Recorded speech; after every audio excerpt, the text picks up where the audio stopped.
And we'll need the pro tem. Are we, okay, so first order of business would be to vote in a pro tem because of absences. Make a motion for Jason Cox. Second. Mr. Crompton, Aye. Mr. Perez, Aye. Ms. Rohr, Aye. Mr. Rosanellis. Aye. Mr. Wunderlich, Aye. Mr. Cox. You don't have a choice.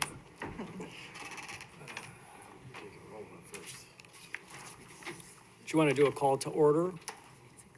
Yes. Call to order, please. Mr. Cox, Here. Mr. Crompton, Here. Mr. Perez, Here. Ms. Rohr, Here. Mr. Rosanellis. Here. Mr. Wunderlich.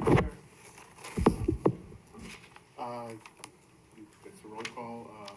Need approval of the previous meeting minutes from March 17th, Planning Commission. Motion to approve. Second. Mr. Perez, Aye. Ms. Rohr, Aye. Mr. Rosanellis. Aye. Mr. Wunderlich, Aye. Mr. Crompton. Aye. Mr. Cox. Aye. First order of business would be citizens to be heard on agenda items. This section is for anyone wanting to speak regarding items listed on the agenda. Anyone speaking on an agenda item is entitled to speak for a maximum of 4 minutes. It is not a question and answer period. And staff and the Plan Commission do not generally respond to public comments. Please note speakers who engage in conduct injurious to the harmony of the Plan Commission shall be called to order by the presiding officer and may forfeit the opportunity to speak. If there's anybody that would like to speak on agenda items, they could speak now. Also, be aware that you could speak when the item is actually called as well. Is there anybody that would like to speak on agenda items? Not seeing any, we could move on to old business for public hearing. This, for the Plan Commission and members here. This is Centerpoint applications for annexation of 10 acres. Reclassification of 5.225 acres of Northwest Brandon Road from IT to ITB zoning, and reclassification of 7.615 acres from ITC to ITB zoning. Z721 reclassification of 15.936 acres located west of Brandon Road from ITA intermodal terminal to ITB intermodal transportation equipment zoning, and reclassification of 26.684 acres from ITC to ITB zoning, reclassification ZA 21 of 8.187 acres west of Brandon Road from ITA intermodal terminal to ITC industrial park zoning, V321 vacation of a portion of Schweitzer Road west of the Union Pacific Railroad. V421, vacation of abandoned Brandon Road north of Schweitzer Road. P1021 is the revised preliminary plat of Centerpoint Intermodal Center at Joliet subdivision. And FP721, the final plat of Centerpoint Intermodal Center at Joliet subdivision, phase 25. If you all remember, these applications have been tabled a few times by the Plan Commission. I can read the staff report again. I think we've heard it a couple times now. Last was requested traffic impact studies by the developer that was provided to you. So again, if you'd like me to read it, I can, but I'm going to refrain from doing that unless requested. Anyone like to hear it, or we're good? Could I have the petitioner on this item, please?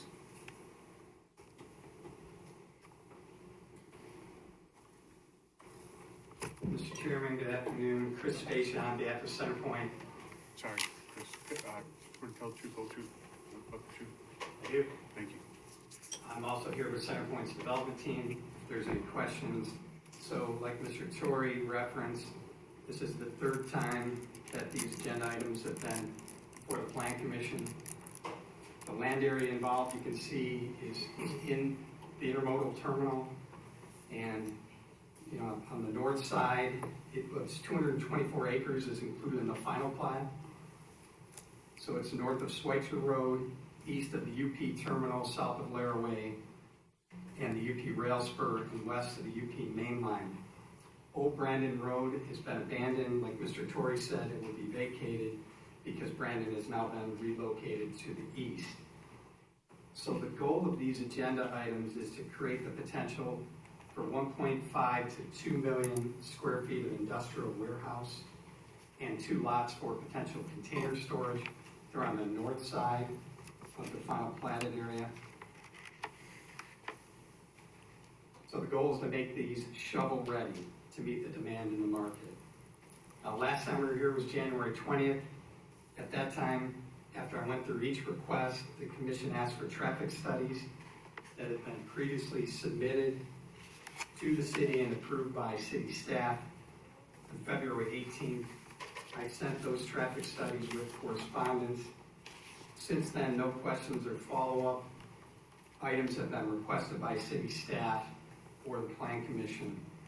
So the preliminary and final plats include in these case numbers P1021 and FP721 are almost identical to previous plats that were recommended for approval by the Plan Commission back in April of last year, and those plats were approved by the City Council in May of 2021. The difference with the plats is the inclusion of this 10-acre annexation parcel that was acquired by CenterPoint. Recall that under the annexation agreement, the city agreed that it shall approve annexation and rezoning of what was called after acquired property. The rezonings that are requested will give the respective lots in the proposed subdivision uniform zoning. And for the parcels west of Old Brandon, those rezonings are actually downzoned from the ITA to ITB. Regardless, the rezonings requested conform to the surrounding land uses and zoning. This is a heavy industrial area, and IT zoning and land uses surround this area. So those are appropriate zonings. The vacations of Old Brandon and Schweitzer are in conformance with prior approvals and requests by the city and are required under the annexation agreement. In accordance with the recommendation made in the traffic study, CenterPoint is improving the intersection of Brandon and Millsdale Road, and that's to the south. Since we were here last, city staff and the city's traffic engineer has approved the intersection design study for Brandon and Millsdale. So it's CenterPoint's intention to complete those intersection improvements this year. Construction plans for permitting for the intersection improvements have been submitted, and we're working through city comments. The goal would be to start that work next month, pending permit approval. As you may know from review of the traffic studies, the study area described in Exhibit 1 of the March 2019 traffic study included not only the 224-acre Phase 25, but it also studied area to the south to Millsdale Road. Exhibit 2 of the traffic analysis was based on the most conservative land use development assumptions. These were some questions that were asked at the last public hearing, and the building square footages for the area included in Phase 25 and the area to the south were assumed and included. The analysis used current traffic background data and future projections in accordance with anticipated land uses and the ITE trip generation manual. So the bottom line, these agenda items are consistent with the annexation agreement. They comply with city ordinances as confirmed by the staff report. As indicated in the staff report, the agenda items are consistent with multiple previous requests heard and approved over the years by the Plan Commission and the City Council, going all the way back to 2008. So this has been the course of dealing between the city and CenterPoint. At this time, CenterPoint is requesting a vote on these agenda items in accordance with city ordinance. We're entitled to proceed to the City Council with a recommendation from the Plan Commission. Obviously, we're asking for a positive recommendation. Thank you. Good, thank you. Any questions from the commission for the petitioner? Any questions from the audience? If none, look for a motion for approval. Wait, There's one over I think we Oh, have I'm sorry. somebody. Hold on.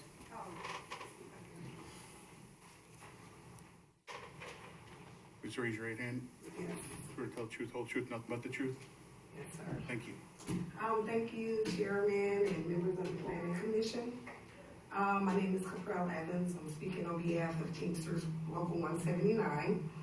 I would like to make some brief comments about the project proposed by the applicant, Cedar Point Joliet Terminal Railroad LLC. The applicant seeks various approvals, including the annexation and zoning, reclassification of hundreds of acres of currently underdeveloped land around Spicer Road and Brandon Road. The stated purpose is to create industrial lots for future development, in other words, warehouses. The Teamsters have been the nation's primary warehouse workers union for over a century. We are familiar with warehouse work, but also of the impacts, positive and negative. And such facilities can have on the environment and the community. One major concern for us is e-commerce warehouses. Press accounts indicate that a significant portion of the planned warehouse may go to e-commerce companies such as Amazon. We have a number of different types of e-commerce warehouses with varying and often major environmental impacts, but we believe that this project needs to be accounted for the project before it actually moves forward. We do not think this massive project should be approved until there is greater opportunity for community input and thorough study of the major environmental impacts that such as a project could generate, including greenhouse gases and other forms of air pollution, and how they could affect children, seniors, and other sensitive receptors as well. We are also concerned that there has been done no adequate study of impacts related to quality of life issues, such as noise, parking congestion, and road war. When such an analysis was done, it was not included in the agenda package for this meeting, except for traffic studies. Even there, we are concerned that they do not accurately assess traffic impacts possible under the range of various e-commerce warehouses. For example, we do not believe that the use of ITE land use code 154 and trip generation analysis can account for impacts produced by all e-commerce facilities, such as last mile delivery stations, which are most commonly built in e-commerce warehouses, anyway. So this project warrants a thorough study of the environment and social impacts it would have. If such a study has been done, it should be shared with the community, which should be given a chance to have a meaningful input before the project is approved. In closing, we urge that the Joliet Plan Commission to delay action on this project until the issues raised can be adequately addressed. Thank you for your consideration. Thank you. Any other comments from the audience? If none, could I get a motion for approval or denial? Motion to approve. Second. Roll call, please. Ms. Rohr? Aye. Mr. Rosanellis? Aye. Mr. Wonderlich? Aye. Mr. Crompton? Aye. Mr. Perez? Aye. Mr. Cox? Aye. Next item, please.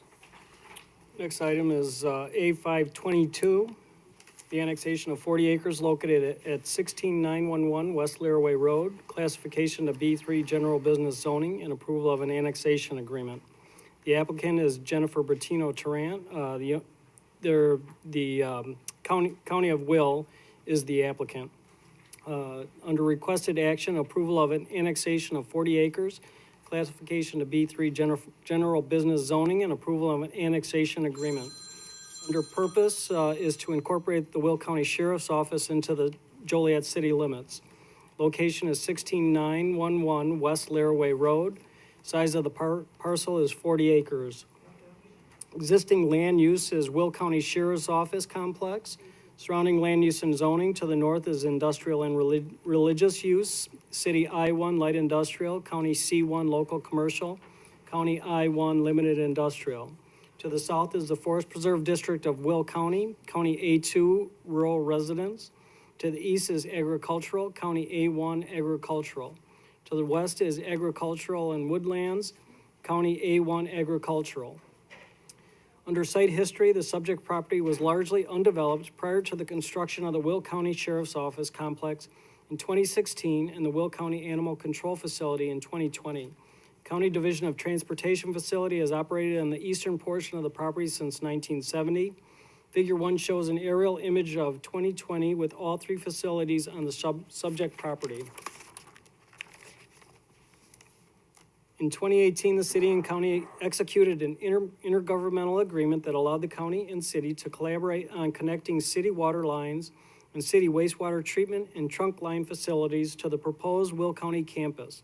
Pursuant to Section 31-6 of the City Code, City Council found that unusual circumstances existed to allow for the city and county to enter into this agreement that will allow for the connection to the city water and sewer infrastructure outside of the city limits. The City Council found that since the county assisted financially in the construction of the city water lines and the city wastewater treatment and trunk line facilities to the proposed campus, and since the county is a governmental entity that can provide its own police protection, that unusual circumstances did exist. However, the agreement did stipulate that in the future, city may wish to annex non-Will County campus properties around the proposed campus parcels, and that should the city have an interest in annexing these properties, the county would petition the city for annexation of the subject property.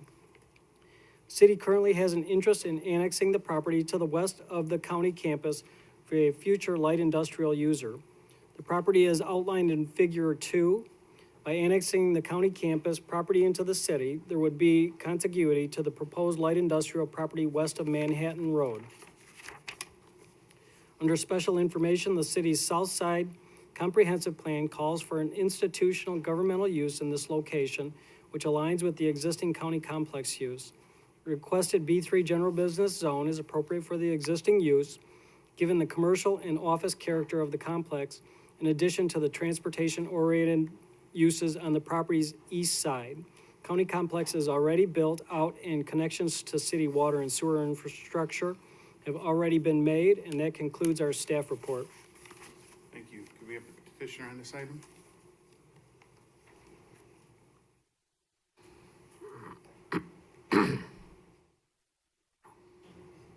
Swear to tell truth, whole truth, nothing but the truth. I do. Thank you. My name is Elaine Bottom. I am the Deputy Chief of Staff of Will County Executive. As the staff report stated, based off an agreement that the county would enter into with the city of Joliet, we agreed that if Joliet came to us and requested annexation in, that we would go ahead and petition. So if there's any further questions about this, I'm more than happy to answer them, but otherwise, she did a very comprehensive job. Thank you very much. Any questions or comments from the commission? Any questions or comments from the audience?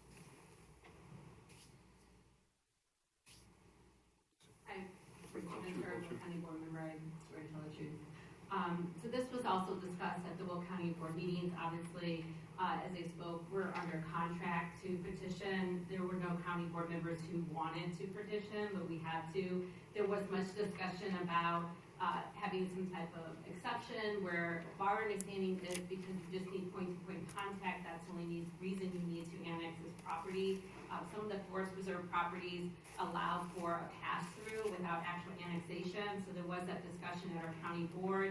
I don't know if the city has considered that at all, but it sounded like the county board members were open to that. But because we were basically under contract to do this, it was a mixed vote, but it was approved as a yes, but there were county board members who voted no to this. We do not see an advantage of the county or the city annexing our sheriff department into the city of Joliet. It causes confusion with who is the jurisdiction of sheriff versus Joliet, and some of that was answered in our meetings. But ultimately, if you just need the annexation, I think many county board members would be interested in having some type of pass-through as opposed to annexation. Thank you. Thank you. Any other questions or comments from the audience? none, entertain a motion. Motion to approve? Second. Roll call, please. Mr. Rosanellis? Aye. Mr. Wonderlich? Aye. Mr. Crompton? Aye. Mr. Perez? Aye. Ms. Rohr? Aye. Mr. Cox? Aye. Next item, please. Next agenda item is V122, vacation of a 15-foot wide public utility and drainage easement. The applicant owners is Terry Darcy. The status of the applicant is the property owner. Requested action is vacation of a public utility and drainage easement. Purpose is to allow the construction of an automobile dealership building. The existing zoning is B3 General Business. Location is 2000 Essington Road. The easement size is .073 acres. Existing land use is undeveloped land. Future land use is automobile dealership building. Surrounding land use and zoning to the north is automobile dealership B3. To the south is residential R2, R3, and R4. To the east is undeveloped R2 and R4. To the west is commercial and residential B3 and R2.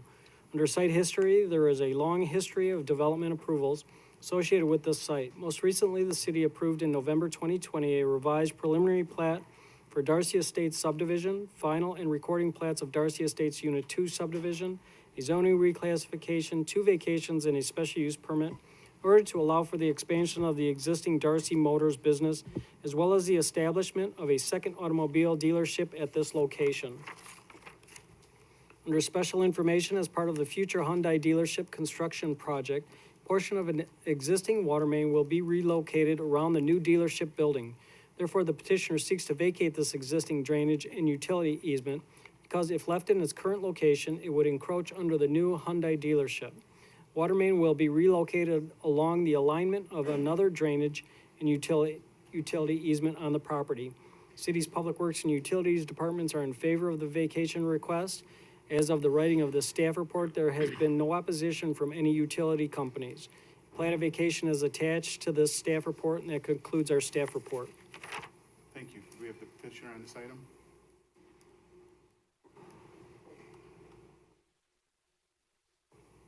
For tell truth, whole truth, nothing but the truth.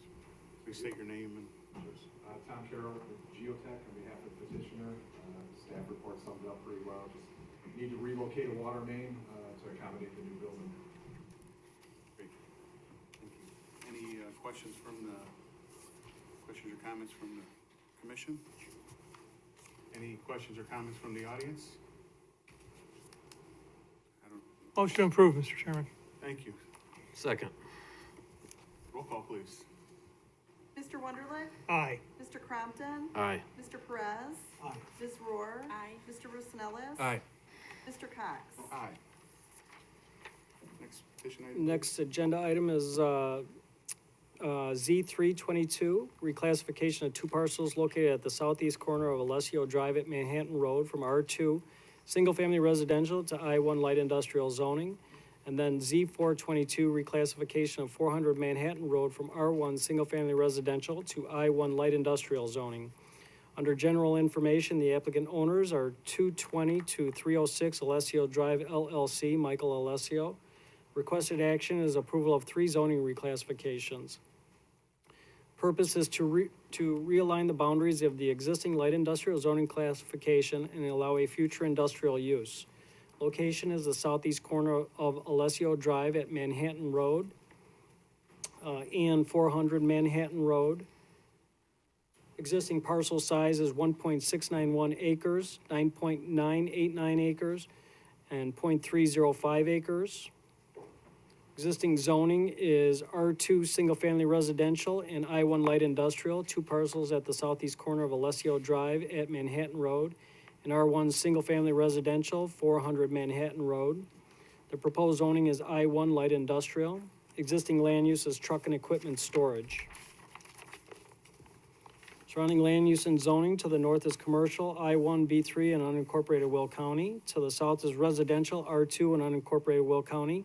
To the east is residential, unincorporated Will County. To the west is industrial, I1, light industrial. Under site history, the city annexed the 2 lots at the southeast corner of Alessio Drive at Manhattan Road in 1975 to better address concerns of nearby residents with regard to screening and flooding. City classified the northern portion of the property as I-1 light industrial. The south portion of the property is as R2 single-family residential. Both areas of these two properties have remained undeveloped. City annexed 400 Manhattan Road and classified this property to R1 single-family residential in 1970 so that the former single-family home on this property could obtain city sewer services. House at 400 Manhattan Road has been gone for at least 25 years. Under special information, the owner and petitioner seeks to build a cannabis cultivation facility at this location, and the proposed development would require the reclassification and partial reclassification of 3 of the 4 lots in the development footprint. The northernmost lot already has I-1 light industrial zoning and therefore is not subject to this request. Approval of the first reclassification request would extend I-1 light industrial zoning further south, ranging from 50 feet to 300 feet more southward to just north of the bank of Sugar Creek. Remainder of both properties would retain R2 single-family residential and likely remain undeveloped in the future due to the lack of access to these properties. Approval of Z4 2022 would reclassify all of 400 Manhattan Road to I-1 light industrial. With the proposed site plan, this property will serve as the landscape buffer and provide some parking. Exhibit A summarizes this reclassification in tabular form, and Exhibit B depicts the boundaries of the reclassification requests. City of Joliet zoning ordinance requires a special use permit for a cannabis cultivation facility, and the petitioner is seeking a recommendation for this use from the Zoning Board of Appeals at their April 21st meeting. That special use received denial along with the variance, just as added information by the zoning board, but the special use will go to city council in May. The proposal includes a 59,000 square foot building with approximately 64 parking spaces along the front of the building. This cultivation center expects to employ approximately 50 people initially, and intends to employ over 100 people when the cultivation center is operating at full capacity. Proposed site plan includes a small loading dock area to the rear of the building, as well as on-site stormwater detention. The proposed building for this development will be approximately 177 feet from the east property line. Proposed site plan for this development, conceptual landscape plan, and building elevations can be found as attachments to the staff report. The future development would require a connection to city water and sewer. In addition, public improvements, landscaping, screening, paving, curbing, site lighting, and adherence to the city's non-residential design standards will be required as per city ordinances. Sewer and water connection fees and development impact fees will also be required for the future development. City's engineering division has reviewed the submitted traffic impact study and has determined that the proposed development will have a minimum impact on operations at the Manhattan Road and Alessio Drive intersection, and that concludes our staff report. Thank you. Could we have the petitioner on this item, please?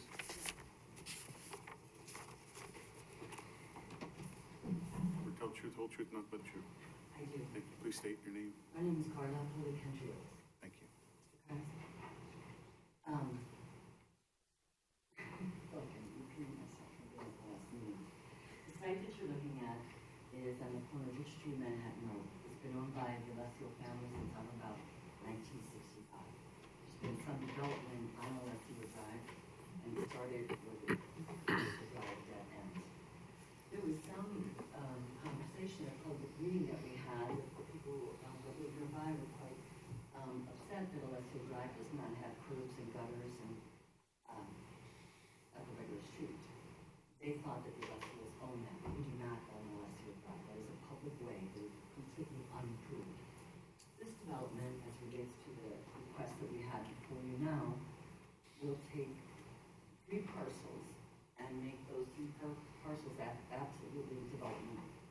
The R2 modification to I-1 is, the other map, the one for Manhart. That. You see that on the 2 largest parcels. That when there was no planning in the city of Joliet, I-1 abutted up against Alessio Drive. And immediately behind it was R2, which makes each of those parcels undeveloped. there's insufficient property to do I-1, and there's no access for R2. What we're asking is that a portion of the R2, as shown here on Manhart's design, be reclassified into I-1. What remains as a natural buffer between this I-1 and any other attached parcels to the south and abutting to the creek is approximately 5 acres of vacant property that will remain are, as Mr. Torrey indicated, and completely non-developable. But it makes a wonderful natural buffer. We believe that the nature of our request suggests to the planning commission that this is the best use for the property. The reason, quite frankly, that there has been no development here is because of the nature of how this property was split when there was not a plan put in place of how to actually develop it.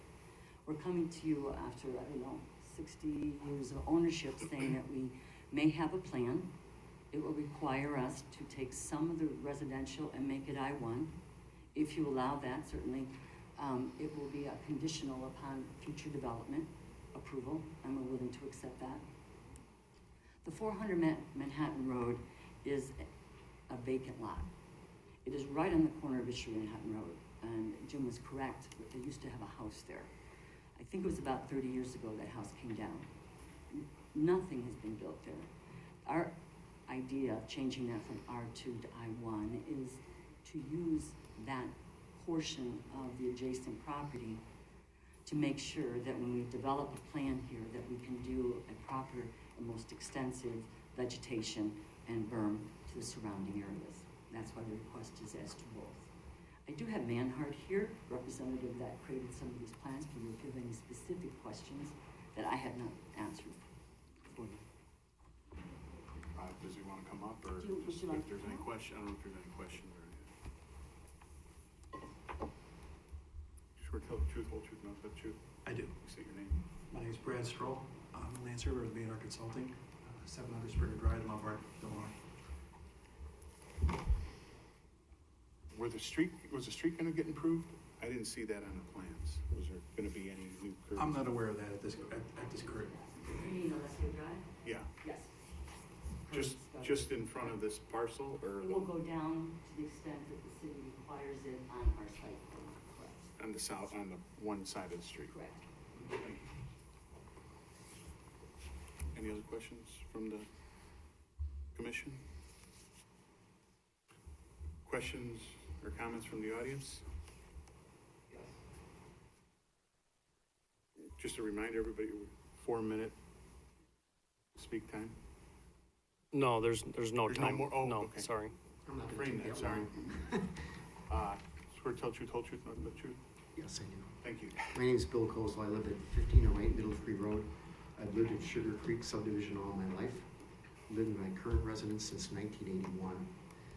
We were all here for the zoning hearing, which did not allow the special use permits. I don't want to go into all that.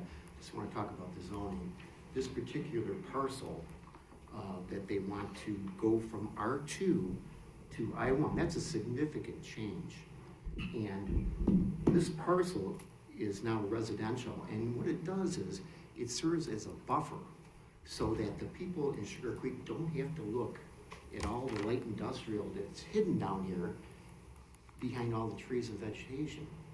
If you change that to industrial, you're going to be right next to all these homes here and all the homes on Manhattan Road. Now, it came up at the last hearing, just before this one, that in recent months, the Alessios have somewhat converted that R2 into I1 already without any permits. I have photographs that show. Thank you. What you're looking at there is an angle looking from the east to the west that depicts the Alessio light industrial area there. If you would have been there last fall, you wouldn't be able to see that because it was all trees. They cut them all down, and they brought in fill with no permits. Did no studies on the waterway with Sugar Creek, and converted it by themselves to I-1. We need that not to be rezoned. It needs to be residential. It's the buffer between us and the industrial park. So I'm against the rezoning. Thank you.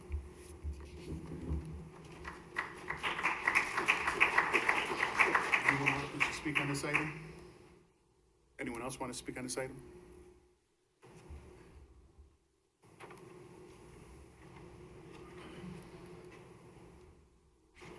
Sure, truth, whole truth, nothing but truth. Yes. State your name, please. Richard Welch, 406 Judge Court, right adjacent to this property where it deads end. The particular property and getting it rezoned, I'm really concerned about the traffic that comes along Manhattan Road right now at Manhattan and Richard Street. Making that an I-1 is really gonna, you know, parking or whatever else you use, you can't hardly come out of that intersection right now without almost having a lot of accidents. I've been there for 37 years. I do care about the neighborhood. Like I said, this is where I'm born and raised here. And I don't think that should be changed to industrial for the fact of what we're going through right now. We're trying to keep it separated from the residents. It's not good for the area. It's not good for the homeowners. It's not doing any good for our property values also. So I'm against it. Thank you.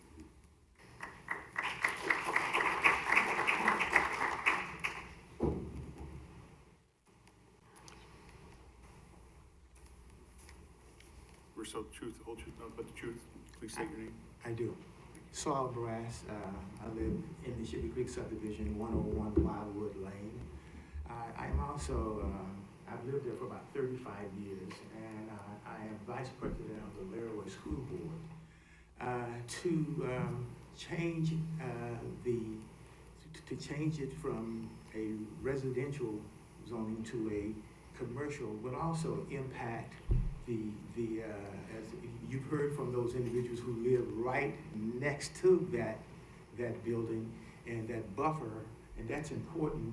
And most of us who move to that subdivision, we move there because it is a secluded area. A lot of people in Joliet don't even realize it's there.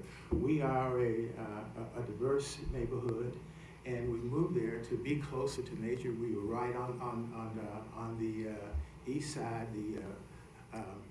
The forest preserve butts up against it, and all of that. But in recent years, because of the warehouses, it's completely changed. The trucks. As a matter of fact, the Laraway School had to move their building from Laraway Road to Rowell Avenue in order to make sure that our children are safe. So to keep the community a community, we really need that buffer. Thank you. Thank you.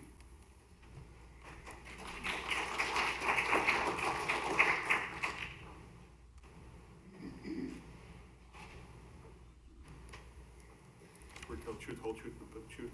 Yes. Please state your name. Megan Cooper, Joliet. I'm glad that you guys have this map up. So earlier I had asked a question from the proximity of the actual development to the creek. If you take a look at this map right here, you can barely even see the creek. That's because this development is literally right on top of it. According to the Will County GIS, that top point right here in the corner by the streets, if you measure that straight down, right down this side, almost to that creek, it's around approximately 581 feet, according to their site plan. Their site plan with their own measurement scale that they actually provide is at around 607 feet. As of right now, the one PIN number, and it's right there on the right-hand side, that ends in 29. The first part of it is actually zoned industrial. The first, about 1/3 of it. The rest of it is actually zoned as R2. The next one that would be right here on the left-hand side of the big box, about half of it is actually I-1. and the other half of it is R2. The rest of this industrial park is actually zoned as business. The reason why they actually need this to be rezoned as I is because in order to secure a special use permit for a marijuana growth facility, that's the only zoning that it allows it on. Not business, not anything, so they actually need I. So at the neighborhood meeting, there was a statement made by Carla, and it said to the neighbors, hey, you guys can actually, you can take this, or we can put something there like warehousing and more trucking. We took that as a threat. This neighborhood, look at the density of it. To put a marijuana growth facility within the density of this, you're talking about people's livelihoods here. It's not that we're against marijuana cultivation at all. It's just a place for it. And right on the brink of a neighborhood and with the density, you have a drug center rehab facility that's right up the street from it, and it's already bad enough that that's right across the street from a liquor store. Now you want to put marijuana on the corner of it? So we're urging you, please do not make this decision to allow them to make this I-1. Like I said, the rest of it is actually business. The reason why they needed I-1 is because they want to put a marijuana growth facility and growth thing right in the middle of a neighborhood. And actually, as far as right now, they did what they call development according to ordinances, which is grading and bringing in fill of the land with no permits. IDNR was not contacted, nor was the IPA, nor was the Army Corps of Engineers. There were multiple permits that were supposed to have been secured. None of them was done. And this was done by a construction company. They knew better. They knew better. But why is that? Is it because this neighborhood is predominantly, or should I say this side of town, is with the black and brown community and nobody gives a crap? I mean, let's send a clear message here that nobody is above any type of regulation and rules, and everybody has to follow those rules, or else you guys might actually be setting precedents here. So we urge you, please, do not make this I-1, and on top of it, it's R2. They're parking heavy machinery there as of right now. Another rule broken. It's not supposed to be there. They don't have any permits to be able to park that stuff there, and it's not even zoned as it. So currently, as of right now, they are in violation. How many more times are we going to accept this? Thank you.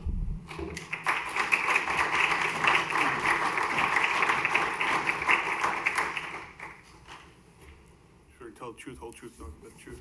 I do. Please state your name. My name is Monty Moore, 308 Middle Tree Road in Joliet, unincorporated in Sugar Creek subdivision.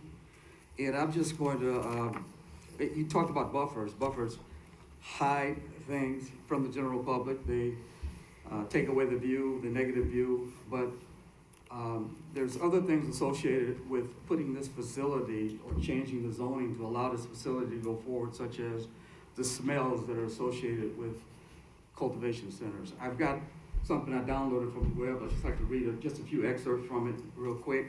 It's titled, Reducing Cannabis Odors is a Growing Concern. It's from ACR News, and it starts out, local authorities clamping down on unique smell emitted from growth facilities. Cannabis will emit odors in the form of terpenes at virtually all stages of growth. However, the odors are more intense during the flowering stage of plants.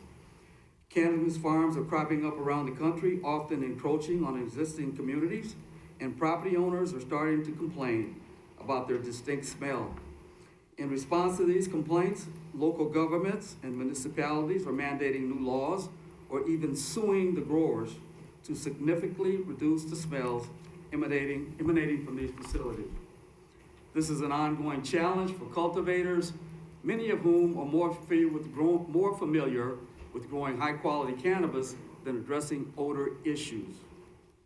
Strong, pungent cannabis odors can severely impact property values in the surrounding community. It's described as skunk-like. Although strains may vary, their complex chemistry makes odor control within the facility challenging. While cannabis plants usually become more pungent during the last 6 weeks of growing, Some farms harvest year-round, which means they are generating odors continuously. And that's just some excerpt from an article that I downloaded from the internet. Thank you. Thank you.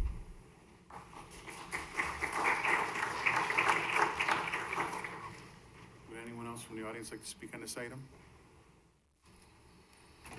Any other questions? Oh, sorry. Please come up.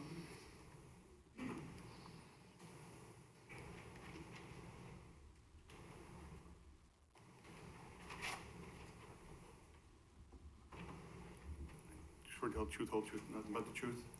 I do. Please state your name. Janet Buell. I am the property owner right next to this property that you're talking about.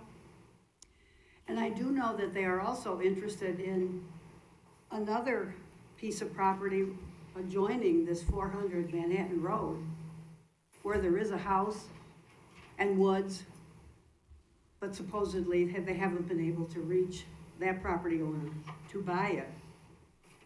So that would increase their encroachment into the Sugar Creek subdivision. I've been there 54 years, and I hope to maintain my property there without any cannabis growing next to it. So I hope you agree with all that these people have said and don't give them what they need to go forward. Thank you. Thank you.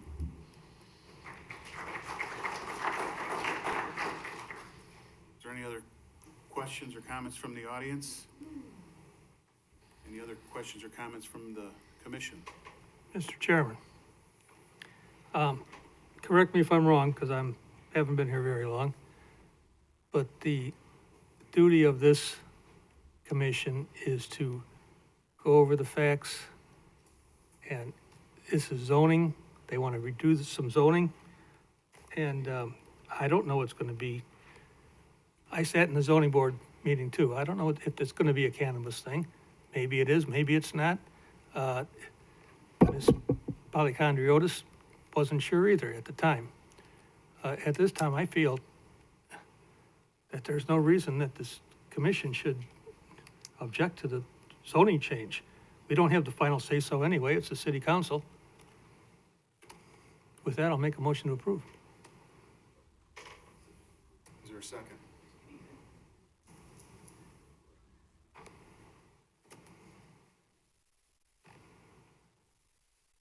Okay, if there's no second, is there a motion for denial or Motion to deny. Second. roll call, please? Mr. Crompton, Aye. Mr. Perez, Aye. Ms. Rohr, Aye. Mr. Rosanellis, Aye. Mr. Wunderlich, No. Mr. Cox. Aye. So just for those that are interested, that will go with the motion to deny the zoning, and that will go to the same meeting at City Council, May 16th and 17th. That will go with the special use permit request, which was also a recommendation for denial, so just to be aware.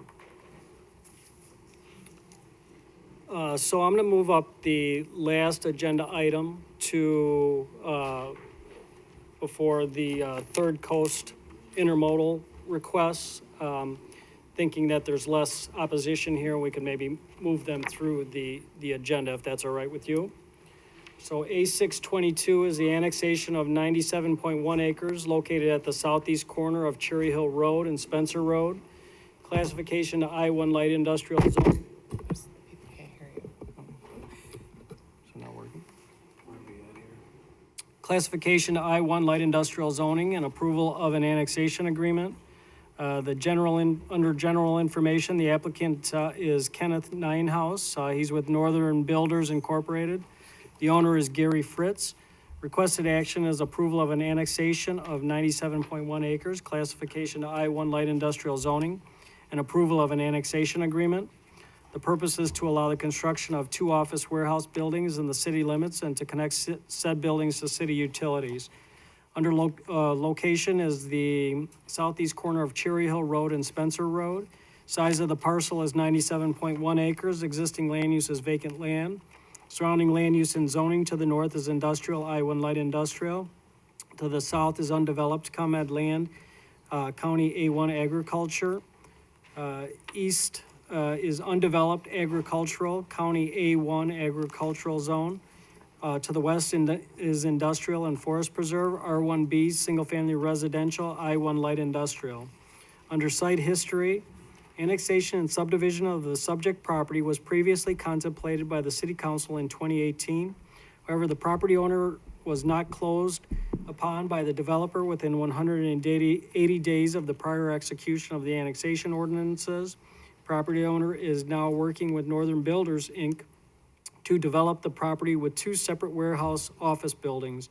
Proposed development concept is similar to the previously approved preliminary plat and concept plan that was associated with the previous annexation attempt. The site currently consists of undeveloped farmland with a single-family residence on the property's west side. Figure 1 shows the subject property with the existing farmland use. Under special information, the attached concept site plan shows two separate office warehouse buildings, which will be placed on two separate lots when the property is further subdivided in the future. Building number 1 is 700,000 square feet in size, with the potential to expand up to an additional 425,000 square feet. Building number 2 is 294,500 square feet in size and would not be expanded. When the property is replatted in the future, conservation easement will be placed around the Sugar Run Creek area to preserve this water course. An on-site detention pond for the site will be located south of the creek area in the northwest portion of the subject property.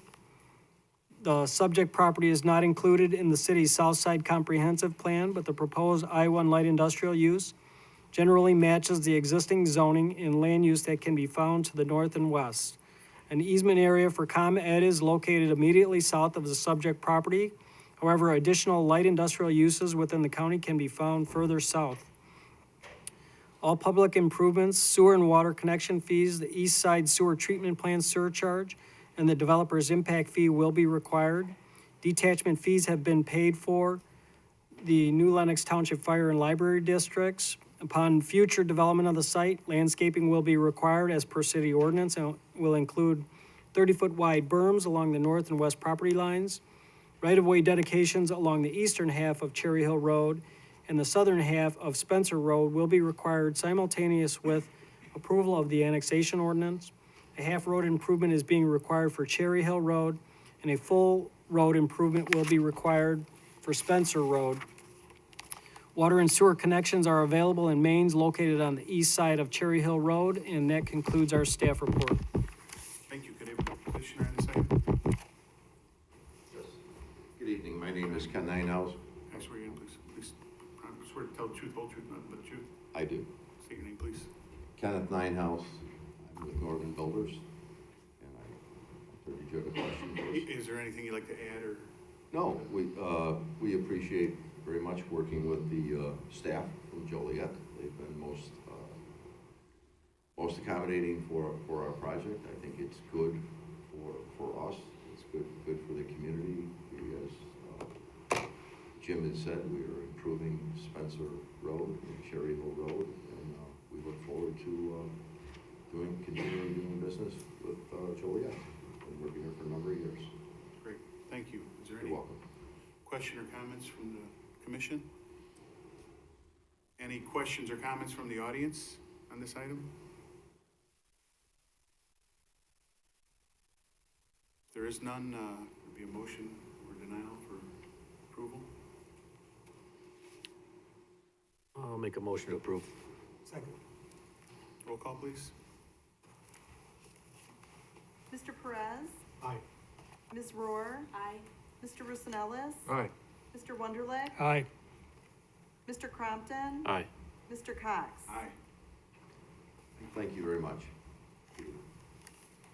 Next item, please. Next item is multiple items. P222, preliminary plat of Third Coast Intermodal Hub 1 subdivision. FP222, final plat of Third Coast Intermodal Hub 1 subdivision unit 1. M122, petition for a special use permit to allow development of 532.14 acres of property within the Cedar Creek Watershed Protection Area.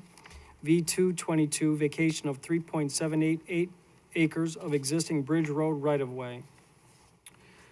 Under general information, the applicant is Eastgate Logistics Park Chicago LLC. The owners is New Wave Farms LLC. Requested action, approval of a preliminary and final plat of subdivision, special use permit, and a vacation of right-of-way. Under purpose is to create industrial lots for future development. The existing zoning is I-1 light industrial. Location is south of Millsdale Road and west of Illinois Route 53 generally. The size of the preliminary plat and special use permit is 532.8 acres. Final plat is 416.3 acres. Vacation is 3.788 acres. Existing land use is undeveloped and prescriptive right-of-way. Surrounding land uses zoning is to the north is residential R1B, to the south is residential unincorporated Will County, to the east is industrial I1, to the west is railroad right-of-way IT. Site history: by means of the December 2021 approved annexation and development agreements, the developer and the city, A, amended a restated existing annexation agreements, B, set forth the terms and conditions by which portions of the subject site will be annexed to the city, and C, set forth the terms and conditions under which the subject site will be developed in the city. The approval of the annexation and development agreements, A, ensured all the property is zoned I-1 light industrial district, B, adopted an ordinance annexing that portion of the property contiguous to the city limits, and C, adopted an ordinance granting a map amendment from the A1 county zoning classification to the I1 zoning classification for those same contiguous portions of property. Under special information, the petitioner is requesting approval of a preliminary plat and Unit 1 final plat of Third Coast Intermodal Hub 1 subdivision, special use permit to allow development of the 532.14 acres of property within the Cedar Creek Watershed Protection Area, and for the vacation of a portion of Bridge Road, generally north of Knoll Road and south of Gladys Avenue, and you can see the attached maps and plats. Preliminary plat is proposing 13 lots that range in size from 0.4 acres to 108 acres. Lots 1, 2, 3, 4, 11, and 13 are buildable lots. Lots 1, 2, 3, and 11 are being proposed for warehousing distribution buildings that range in size from 420,000 square feet, that's on lot 11, to 1.7 million square feet on lot 2. Lots 5 and 7 are being proposed for the subdivision's stormwater detention pond system. Lots 6, 8, and 10 are proposed for private streets. Lot 9 is proposed for partial stormwater detention and possibly a partial future road dedication. This portion and lots 8 and 10 will be part of the future Third Coast Parkway that is to be dedicated and which is part of the proposed closed-loop truck network, the CLTN. Final plat of Unit 1 is identical but does not include lots 3 and 13, which would be part of a future unit. The vacation of Bridge Road is being proposed approximately north of Knoll Road and south of Gladys Avenue. Petitioner continues to work with affected utility companies on assurances and any needed relocation of existing utilities. Public Works is not in opposition to the vacation request as of the writing of the staff report. Access to all adjacent residential properties will be assured. Site plans, landscaping and preservation plans, drainage control plans, and site and excavation plans have been submitted as is required by the Cedar Creek Watershed Protection Area Ordinance. There are no creek relocation or modification plans being proposed as part of this subdivision.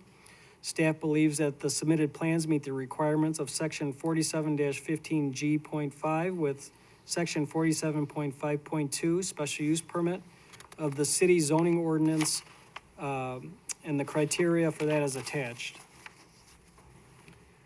The proposed development plans will comply with the approved annexation and development agreements and the existing I-1 zoning ordinance. All public improvements will be required as per the annexation and development agreements, subdivision regulations, and the requirements of the Public Works and Utilities Department. A minimum of 60-foot wide landscape buffers are being proposed adjacent to all existing residential properties in accordance with the approved annexation and development agreement. Sewer and water connection fees and development impact fees will be required. As part of the approved agreements, the developer will pay an initial community enhancement contribution fee of $5 million, an additional 33 cents per square feet of building constructed at the time of building permitting. Total community enhancement contribution, including the initial community enhancement contribution, shall not exceed $6,620,000. The city shall have sole discretion as to the use of these funds as long as the purpose is restricted to projects deemed to have a community benefit to Joliet, and that concludes our staff report. Thank you. Could we have a petition on this item? Good afternoon. My name is Tom Osterberger. I'm one of the attorneys for the applicant at 111 North Ottawa Street. Swear to tell the truth, the whole truth, and nothing but the truth. Thank you. Thank you. So thank you, Jim. I think that's a relatively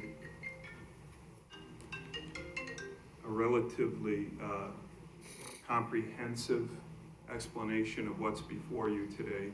So I would ask Bill Bone, who's from Jacob and Hefner Engineering, to come up and not only give some additional points about traffic treatment and road treatment within the Plata subdivision, but also deal specifically with the Watershed Protection Ordinance. As Jim said, staff believes that we've complied with that, and I think Bill can tell you exactly how that's so. Specifically enumerates all these items. Okay. Good evening. Swear to tell the truth, whole truth, nothing but the truth. I do. My name is William Bone with Jacob and Hefner Associates. We're the civil engineer and surveyor on the project. Thanks, Jim, for a detailed staff report. I just want to make a quick point. We've been working diligently with city staff since we submitted documents on all the documents, the engineering plans, plats, all the hydraulic studies that were submitted. City staff's been great to work with, as always, so just wanted to make sure I pointed that out, that that work is ongoing with those folks, and we will keep at it with them. I'll briefly go over the scope of the first phase here. As Jim mentioned, a preliminary plat of 13 lots. Final plat is 11 lots. We are dedicating our half of Bridge Road, roughly from Gladys up to Millsdale, adjacent to our frontage. We're vacating Bridge Road generally from Gladys down to a point several hundred feet north of Knoll Road. It's about 2,300 feet of vacation. As Jim stated in his staff report, that we will maintain access, any neighbor who has access off of Bridge, that'll be maintained by those two cul-de-sac road portions of Bridge. As far as improvements go, we're looking at there's 25 stormwater management facilities throughout this phase of the development. Some of those are stormwater detention, others are floodplain compensatory storage facilities. All of the detention and floodplain compensatory storage facilities will be planted with native landscaping within the banks and at the bottom, so they act as a natural filter for the stormwater runoff from our site before it enters Cedar Creek. It's really the middle tributary of Cedar Creek, which goes through our property. We have over 2 miles of new roadway throughout this phase of the project. As you can see on the screen, there's Third Coast Parkway connects up at Millsdale, curves down, heads east to the future bridge over Route 53, and then we have a north-south connector road, and then that east-west road that kind of snakes its way east and west, generally from the UP Railroad to the west, east to Route 53. I want to stress the connection at Route 53 is for automobile use only. We have designed, and I'm sure you guys have heard from our annexation agreement discussions, a truck barrier at that location. So initially we had the truck barrier planned to be right at the right-of-way line of Route 53. After further discussion internally with our design team and the developer, we thought it would be prudent to move it west a couple hundred feet so that if there's an errant truck that is driving to use that entrance, even though they can't, we're giving them a spot to turn in safely off of Route 53, turn around. Well, we have a turnaround between the truck barrier and Route 53, and then head back to Route 53 so they can find the right way into to the business park. We'll have signage that directs them, to a location on their phone that can tell them directions on how to get to where they need to go. We'll have phone numbers posted also that they can call someone that can kind of walk them through where they need to go, because they're obviously lost if they hit that point. Once again, that entrance is only for automobile traffic. Utility improvements include a pretty robust network of water main throughout. We'll be connecting water main up at Millsdale, running it down Third Coast Parkway, the north-south connector road, the east-west road. We're going to tie it back in at Route 53. We're also tying it in at Gladys Avenue, which actually will give a benefit to the folks in the subdivision living right at the southwest corner of Millsdale and Route 53. Right now, they're served off of a dead-end water main, so we'll connect that through, and then it ultimately will be connected back up at Millsdale and into Route 53. So it'll give them added redundancy of their water system. Sanitary sewer improvements will include draining to the existing interceptor that runs through the northwest quadrant of this phase of the project and eventually drains into the Millsdale lift station. That sanitary sewer collection system then will be networked throughout this phase of the business park to service all of the buildings, the future buildings. As Jim mentioned, we have extensive buffering and landscaping throughout this phase.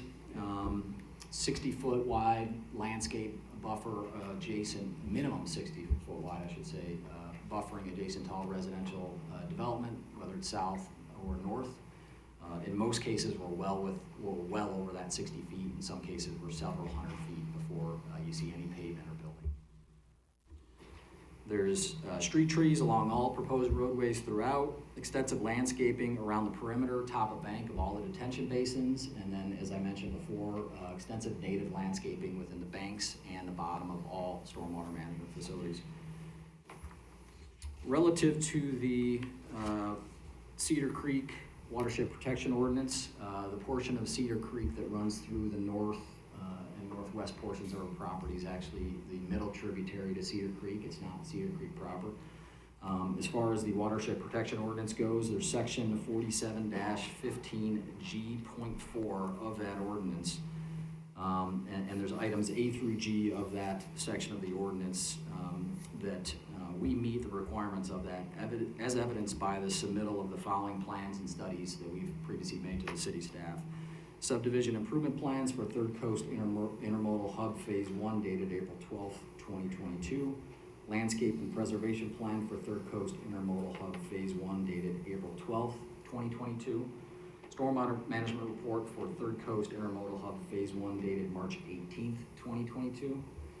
Existing and proposed floodplain analysis for Third Coast Intermodal Hub Phase 1 dated March 18th, 2022. Those documents comprise of several thousands of pages of calculations, plans, surveys, that is evidence that we meet the requirements of the Watershed Protection Ordinance, section 47-15G.4, items A through G. Further, these documents demonstrate that the only direct impact that we have to the middle tributary of Cedar Creek is for the crossing of Third Coast Parkway, the main road through this phase of the development. At that crossing, we're working with the United States Army Corps of Engineers. We're also working with the DNR and FEMA, it's map floodplain. And we're designing a set of culverts to do a couple things. The culverts will be sized properly so they do not raise flood flows or flood elevations in the area. And also we're burying the bottom of the culvert so that we can reestablish the natural creek bed as it runs through that crossing, all in concurrence with your ordinance. Currently, the majority of that creek corridor, if you were to go out there today and follow that creek corridor, the majority of it is farmed right up to the top of the bank. We will be taking that corridor, preserving it, and actually turning it back into a more natural state. So adjacent to that stream throughout the project, we're strategically locating all of our floodplain comp storage basins and detention basins. As I've stated before, those will all be planted with native vegetation. They will drain naturally back into the creek, and then when it's all said and done, that whole corridor will look a lot more natural than it does today. Based on the submitted documents and these statements, we believe that we meet the requirements of section 47-15G.4, items A through G. There's a couple more items related to the special use permit of the Creek Protection Ordinance that Mr. Osterberger will hit on here shortly. I'm here for questions, obviously, after the presentation. Thank you. Thank you. Mr. Chairman, just Jim had mentioned that I don't think you guys see the application of the Watershed Ordinance very much, but it is a special use. In addition to what's set forth in that section, it does also incorporate the requirements for finding for a normal special use. Our normal special use ordinance deals with truck terminals, things of that nature. So for the most part, it doesn't apply. However, the relevant portions are that the applicant has conformed with all the ordinance as staff has found, that the special use is not detrimental or endanger public health. So again, we're talking about the development around the creek. It won't be injurious to the use and enjoyment of that creek or the immediate properties in the immediate vicinity, and it won't impede the normal and orderly development of property. So as you can see, the application of that normal special use ordinance is a little off, but I think the criteria are met by the applicant. Thank you. So any questions you have, we're here to answer. Any question from the commission? Any questions or comments from the audience? Please come up. Try to tell the truth, whole truth, nothing but the truth. Say your I name, do. please. I'm Donna Rosendale. I live at Bridge and Knoll. And I have a couple questions for these gentlemen. They mentioned they were gonna put in at least a minimum of 60 feet buffer, but not one word was mentioned as to how tall that was going to be. I literally will see concrete and walls a house away from where this is gonna go in. Also, I can't tell on that map, is that last double line on the far right, Route 53? Where is your north-south road that you mentioned in this presentation shortly? Is that the center of it? That center line right down the middle of the whole complex? The center line that goes from Knoll all the way to Bridge, or I'm sorry, all the way to Millsdale is actually an existing bridge. So if you look just west of there, there's a north-south road that kind of curves. Uh-huh, and where does that come out, on Knoll Road? No, there's a proposed east-west road that tunnels our business park. Does not go on. There'll be no access to Knoll. I'm sorry, I'm trying to figure out where all this is at. I just want to, if you could come up to the mic and speak, please, so we have it on record, please. Yeah, no access to Knoll Road, so the north-south road that we were just talking about is just to the west of where Bridge is at today. And it kind of curves and angles back in. Where you see it connecting on its south edge, where it tees in, is our new east-west road. That's not Knoll. Knoll is another, several hundred feet. Is that the road, the east-west road, the one that you're mentioning was going to have the Route 53 turnaround? Correct. No access? That's correct. Where are the trucks getting in and out? Millsdale, coming from the west. From the west, they're gonna come through North Point. Millsdale's a public road, yeah. Right, and they have trucks and cars on those day and night right now. It's supposed to be a no truck from 53 to the railroad. Right now, it's got everything, even though it is a no truck route. So the trucks will be coming in off of 53 Millsdale and through North Point Millsdale. So the intersection of our new road and Millsdale will be designed such that trucks can only go and come from the west. So there's gonna be at 53, there's going to be two no truck entrances where they can make turnarounds and not go through? Correct. So And a truck barrier that they can't get through. So the cars will get through, but the trucks will not? Correct. I hope so, because they're not supposed to be there now, and they're coming down Knoll and Millsdale. And so that's a big concern for all of us residents Sure. there. Understood. It's huge. Thank you. Also, I have another question here. What is the number of employees expected to go into this? How many trucks do we expect to be pulling into here? How big are these warehouses gonna be? Also, are you willing to buy homes at current price? For those who are gonna be affected by this, at current market rates? Because some of us might like to leave the area because we don't wanna look at walls made of concrete when we wanted nature.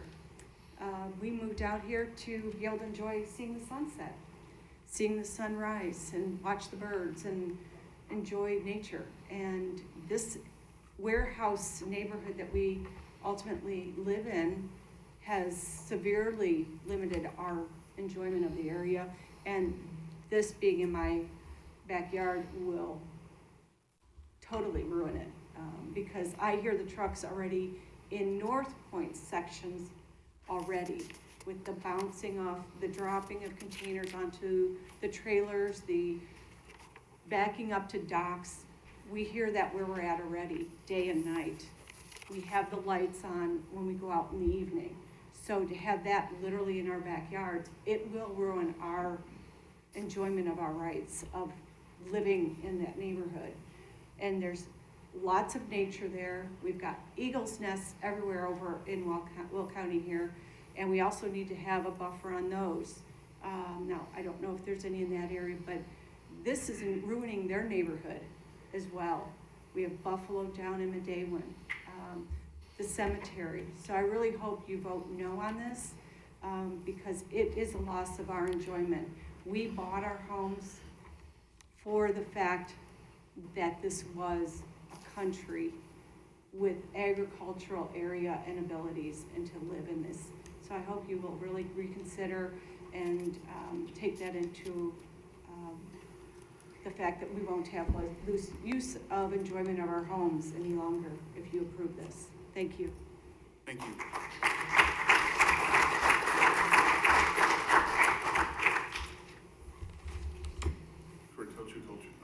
I do. Chris Spacia on behalf of both Centerpoint and Hobolt Road Extension Joint Venture. Mr. Chairman, both Centerpoint and Hobolt Road Extension have filed written objections to the North Point Eastgate Third Coast subdivision agenda items. I think you've been provided with copies. We have extras if you need a copy. As detailed in the objections, it's the position of Centerpoint and Hobolt Road Extension that the Plan Commission's recommendation to approve these agenda items and the City Council vote to approve them if it's moved to the City Council will violate multiple agreements, including the annexation agreement with Centerpoint, the easement agreement, and the memorandum of understanding that also includes as parties Will County and the Illinois Department of Transportation. Centerpoint and Hobolt Road Extension have made and continue to make significant financial investments in the construction of the Hobolt Road Extension and the bridge in reliance on the commitments that's in these existing agreements. So for the reasons stated in our written objections, Centerpoint and Hobolt Road Extension are requesting that the Plan Commission vote to disapprove all of the agenda items related to Eastgate Third Coast subdivision. Thank you. Thank you.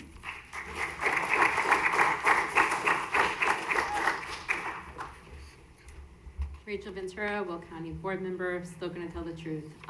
In fact, a lot of people have come here before this commission, before the county board, and has asked very similar things. Stop building warehouses around our homes. We've asked for expanded improvement to our infrastructure to support this. We have not received that. That's a choice the city can make long before developers come. We've come before you multiple times to talk about the low-wage jobs, the environmental impact. Today, the county board voted to moving Will County forward is a study, and it talks about all the things that need to be done in order to have truck routes that are appropriate to our residents, appropriate to our county, and appropriate to our city. These gentlemen have not cared about that study. They've not put in their due diligence. We're asking you guys to do your due diligence and vote no on this. Send your recommendation to the city to vote no on this. The residents are gonna keep coming forward, meeting after meeting, asking for the same thing, and that is that this is not good for our city. We need something else besides warehouses in the city, and we are asking you guys, you live here too, and women, you live here too. Do what's right for our city. Vote no on this. Thank you. Thank you.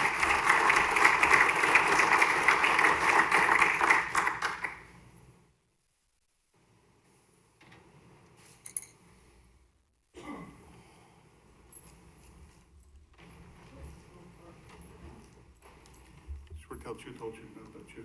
I do. State your name. My name's Stephanie Irvine. I live in Jackson Township. I'm speaking on behalf of myself and my husband, who is a co-owner of property on Breen Road.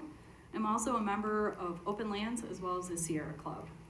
Prior to this meeting, signs posting notice were erected in various places, left up for a few days, taken down, and then moved. One of those signs was in front of our family farm for several days, which led to a number of questions and confusion as to the intentions of if this hearing would involve our property or not involve our property. And then they were moved, which I guess obviously they didn't, but there was a lot of confusion regarding that. So here we are once again with the notice of the meeting done improperly. And again, the developer's aggressive plans have precluded you from taking the proper steps to notice appropriately and fully evaluate the development. This proposal is inconsistent with Joliet Master Planning and moving Will County, of which Joliet was a part.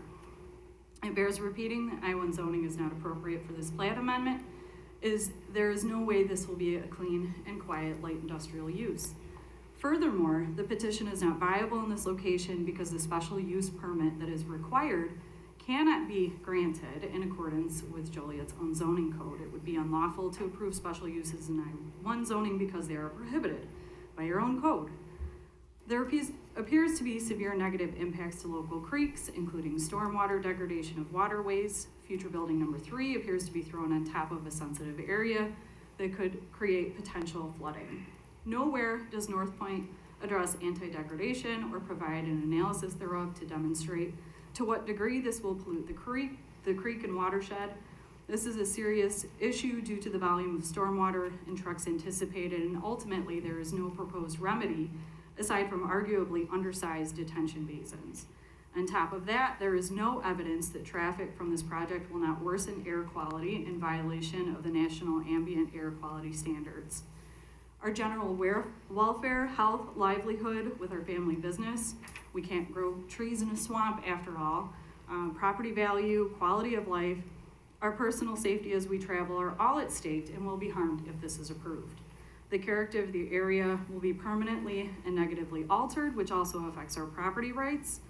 This matters to not just myself, but the larger community, as it is not possible to fully assess the total impact when the project is piecemealed together. This is one phase of well over 2,000, 3,000 acres at this point. And to try and say that it's just these few 500 acres is an absolute farce.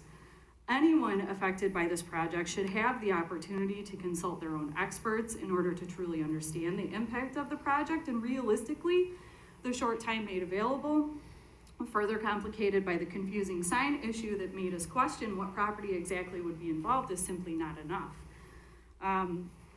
Due process requires the opportunity to respond to voluminous materials only recently produced by the city and applicants.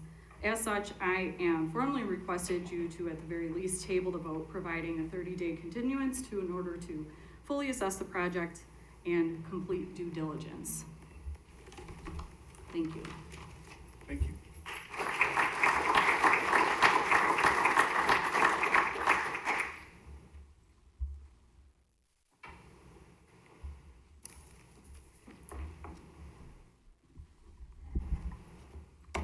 You swear to tell the truth, whole truth, and nothing but the truth? Yes, I do. Please state your name. I'm Julia Baum Coldwater, and I'm here speaking on behalf of both my husband, Larry Coldwater, and myself.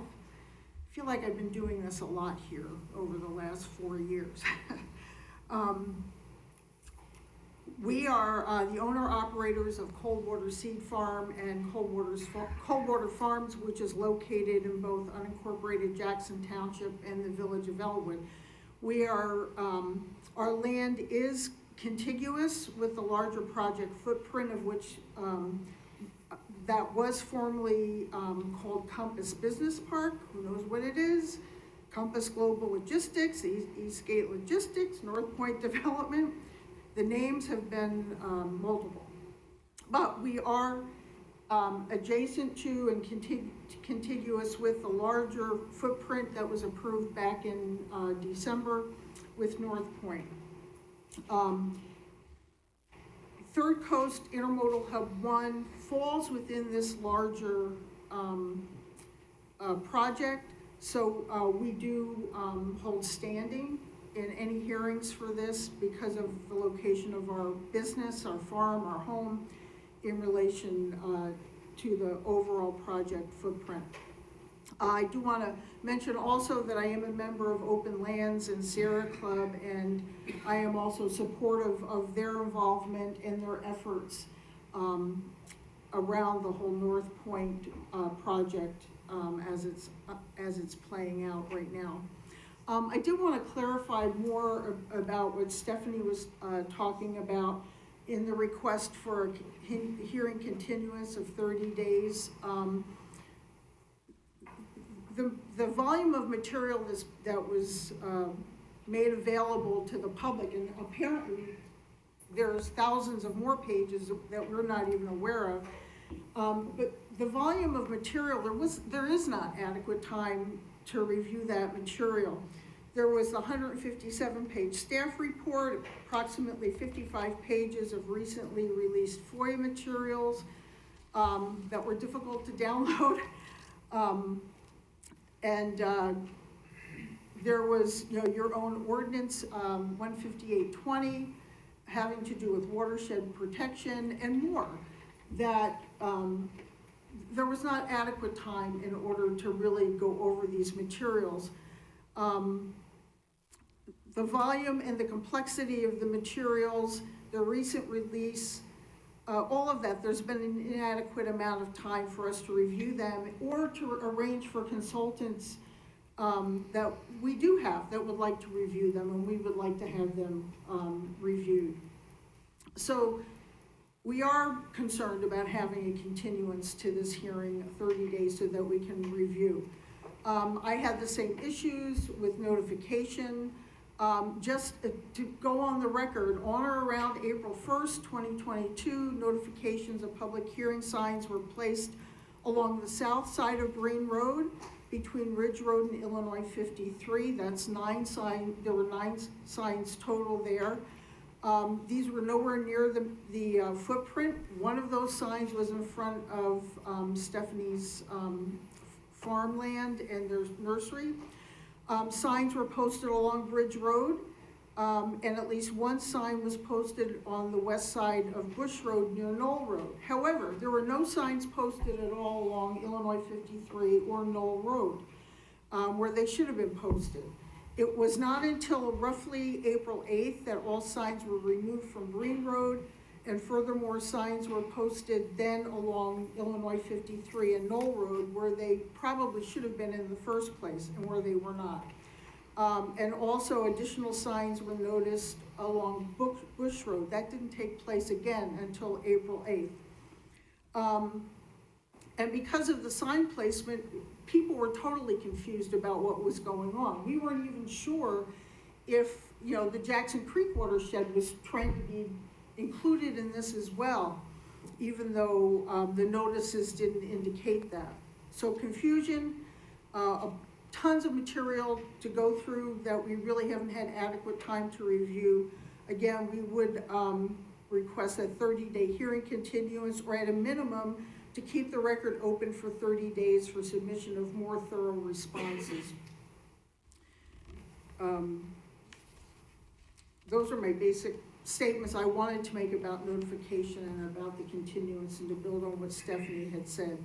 I had a couple comments I wanted to make. There's so much to look at, and what I chose to do was just pick 1 or 2 issues that seem to reflect a myriad of issues that were coming up as I was just trying to get through the materials. First thing that I wanted to address was the vacating of Bridge Road. I personally oppose the vacating of Bridge Road because of the negative impact that closure will have on the residents in the immediate surrounding subdivisions and residential communities there, and the negative impact it will have on the broader area of western Jackson Township. This vacation would directly affect all residents along Millsdale and in the subdivisions around Millsdale. Vacating Bridge Road in conjunction with the additional planned closure of Millsdale at Bridge Road will restrict the residents' access to their own homes and will restrict emergency and vehicle access to those communities. Access only will be available from Illinois 53, and Illinois 53 itself, as this project unfolds, if it unfolds, will see significant increase in traffic congestion as development increases along 53 and within the project. Furthermore, if there's any serious accidents along 53, this could prevent access to and from homes in that area. We've already seen major problems come up along 53 that's impeded access to certain locations. In addition to that, vacating Bridge Road will remove one more side route for residents of the broader area at a time when more and more road closures are taking place, which in turn will filter additional traffic onto 53 and will just prevent alternative ways of getting around. It's getting harder and harder to get from basically Manhattan Road and 53 to the north. It's, between Brandon Road Bridge, having a truck stuck under it 1 to 2 times a week, the problems with accidents up near Chicago, the Chicago Road I-80 interchange, it's getting more and more difficult, and it's affecting me personally. It's affecting anyone who lives down in our area down there. North Point has provided no narrative explanation or assessment for how these safety issues will be addressed or mediated in the materials, at least that we could get our hands on. As such, the developer has not met standards 2, 4, or 5 of the required special use permit application, of which this vacating is a part. That's just one issue. I wanted to deal with another issue related to the special use permit. In the special use permit application, the developer is asked to provide clear and convincing evidence that certain conditions and criteria will be met by the developer and certain conditions will be prevented in order to be granted that special use permit. In the application, it appears that the developer has stated what they intend to do, such as build roads, add detention ponds, etc., but it has neglected to provide adequate narrative explaining how those actions will result in the criteria being met. How will those roads, as designed, minimize traffic congestion? Or how will the proposed drainage systems be adequate to prevent flooding of all the adjacent residential properties? The how is not answered. The what is being answered, but the impact of that what is not being laid out for clarification. One specific issue that I came across, that I was concerned about was the development of Third Coast Parkway. The proposal includes the development of Third Coast Parkway as a main roadway within the project, planned to connect with the proposed Route 53 bridge, and also to the proposed bridge over the UP tracks west of the Third Coast Intermodal Hub 1. And that would then funnel traffic to the Center Point Intermodal and the rail yards. That's the theory of what's taking place. The road is planned to be part of the larger project, is part of the larger project closed loop, which is intended to filter all truck traffic through the larger project over Illinois 53 and then eventually to the rail yards or wherever the trucks are gonna go. The current plans as presented raise serious questions about road safety that have not been addressed at all by the petitioner. Until the UP bridge is approved and built, Third Coast Parkway will provide egress at Millsdale Road within close proximity to a residential subdivision entrance, within feet to a residential subdivision entrance on the north side of Millsdale. That area of Millsdale currently is a weight-restricted road built for non-truck traffic and crosses at grade the UP railroad crossing that must be crossed by trucks in order to enter Center Point. There's a large amount of rail activity on those tracks, with high-speed Amtrak trains crossing and freight trains sometimes actually blocking those tracks for up to 20 minutes. The plan is to direct all semi-traffic onto westbound Millsdale via Third Coast Parkway. Backup of trucks on Millsdale and Third Coast Parkway is a given if a train is crossing, or especially if there's one stuck and stopped on the tracks. This heavy traffic on a weight-restricted road poses a risk to all residents in that area. And these conditions will exist until a bridge over the tracks is built, which will take years because of necessary state and federal review and approvals. There's no way that bridge is going to be built within the next couple of years. And until that bridge is built, there's a very dangerous situation being created at the tracks and at the intersection of the closed loop and Millsdale. These conditions are not acceptable. They are not safe.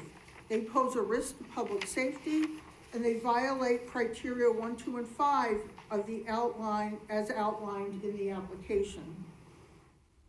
The current application as presented does not address plans and mitigations for the eastern end of the Third Coast Parkway either, that will connect with the Route 53 bridge, nor for the western end where the proposed approach to the UP bridge will be located. Both these planned approaches are within either the watershed area and in some places, as they indicated, within the wetlands themselves, the designated wetlands and the creek beds themselves. The Planning Commission cannot reasonably recommend special use approval because the applicant has not addressed these road continuations within the project footprint, at least in the materials we were given and that were available to us. That road continuation is central to the project, and the bridge issues are not even being brought up as far as what the plans are and what the connector areas will be or how they will be handled. These are only two of the many specific issues that have not been addressed in the application by the petitioner, at least for the public to find. And there also is a broader issue of the project being inconsistent with the city's master planning, which should include moving Will County, as has been mentioned, that Joliet was a major part of. I'm only bringing up a handful of issues, and there are many, many more that could be brought up, and there's probably many more that could be discovered if adequate time was given to us to really review the materials and to make responsible public comments. Thank you for your time. Thank you.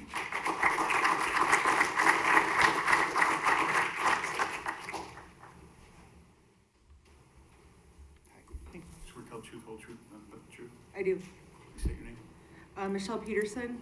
I'm here as a concerned taxpayer and resident who will be impacted by this. So here we are again.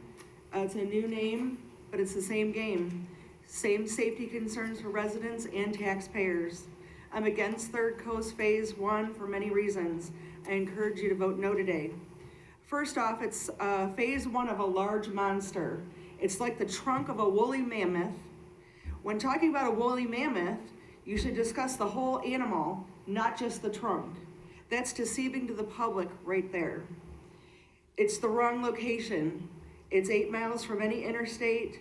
It means you'll inundate local roads. It makes no sense to add logistics to an already unsafe area.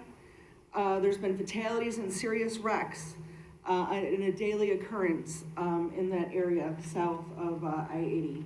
More trucks and traffic on local roads is an insane proposal for the area. They even admitted lost trucks will be going back and forth on 53. I believe that was part of the testimony. We need to protect the watersheds and the aquifer for the future. What is the plan for protecting it from pollution and the water conservation through the planned phase in front of you, but also for the whole project? Is it enough? Have you asked? 1,000 pages, is that what I heard? Was that even available to the public? I'm not sure. That's a lot of extra pages and things that could be studied to make sure, to ensure that that is safe for the creek there. Access points on the site maps are alarming. Dumping traffic on Route 53 in Millsdale. Say what? I thought all along, no bridge, no project. I'm guessing there may be pants on fire somewhere. Also, closed loop. I don't see it on the site maps. I see local roads getting used at access points at the cost of the taxpayers in Joliet and everybody around. Moving gas pipelines and other fiber optic lines in the area. Wow, is that another cost to the taxpayer? Terminate roads for the needs of a logistic hub. What about the public needs? Is that even a factor? Diesel particulates are carcinogen. There's new recent studies that have came out that said our area is well above that level that should be allowed. I personally seen that hearing sign posted on Breen and Ridge. It was very confusing because I know we're talking about the west side. I know Ridge and Breen is on the east side. So that was very confusing. I could go on. I'll say I agree with the statements before me who are against the proposal. It's just the wrong area, period. It's a new name, but no changes to the multiple negative effects that will bring to the area, and most importantly, the safety to the public or the lack thereof, and the added cost to the taxpayers. There was a headline in the Joliet Herald News, I believe I seen, that the Joliet's taking on the bridge, the responsibility of the maintenance of the bridge. That's not Joliet, it's the taxpayers that are gonna be taking it on. Is that the bridge for Route 53, Bridge 1? Is that the bridge over the UP tracks, Bridge 2? Is that the Bridge 3 over Manhattan Road? A lot of bridges, a lot of money for taxpayers going out. You're a public servant voting today. Think of your constituents and vote no. Thank you. Thank you.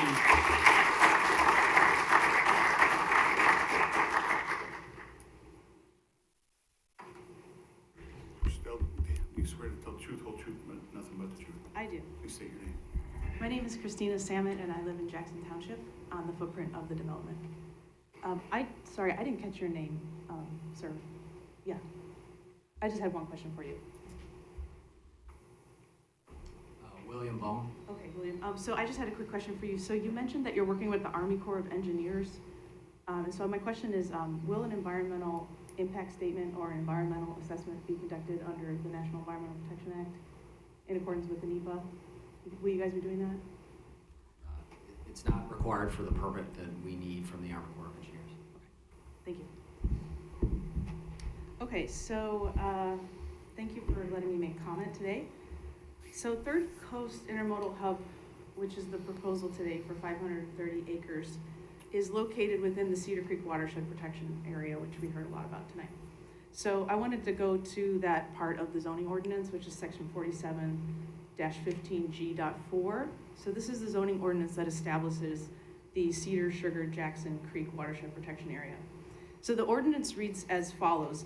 The development in this area of territory shall be prohibited except pursuant to the special use permit in accordance with the ordinance. And there are 7 points, which were briefly mentioned by the expert. And I'm just gonna highlight a few of those points because it was mentioned that the application is in compliance with those points, and I would contest that. So or actually I'm gonna mention 2 of them because 2 is enough. It's not in compliance with any of the points.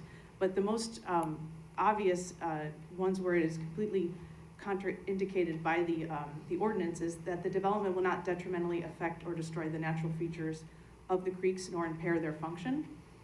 And the development will not adversely and materially affect water quality, destroy, damage, or disrupt significant habitat area, adversely affect drainage and or stormwater retention capabilities, and lead to the loss of open spaces or scenic vistas. That's a direct quote from your ordinance. And then the following section, which is 47-15G.7, discusses the allowed development activities. And I'm just gonna summarize that because it's kind of long. So it says, allowed uses or improvements include public or private open spaces, trails, parks, and recreation areas and wildlife preserves. That's how it reads. However, it says even within those intended uses, which are all clearly recreational or park or natural areas, it says the following, and this is a direct quote, not paraphrased. The development and maintenance of roads, parking lots, and other impervious surface necessary for permitted uses are allowed only on a very limited basis.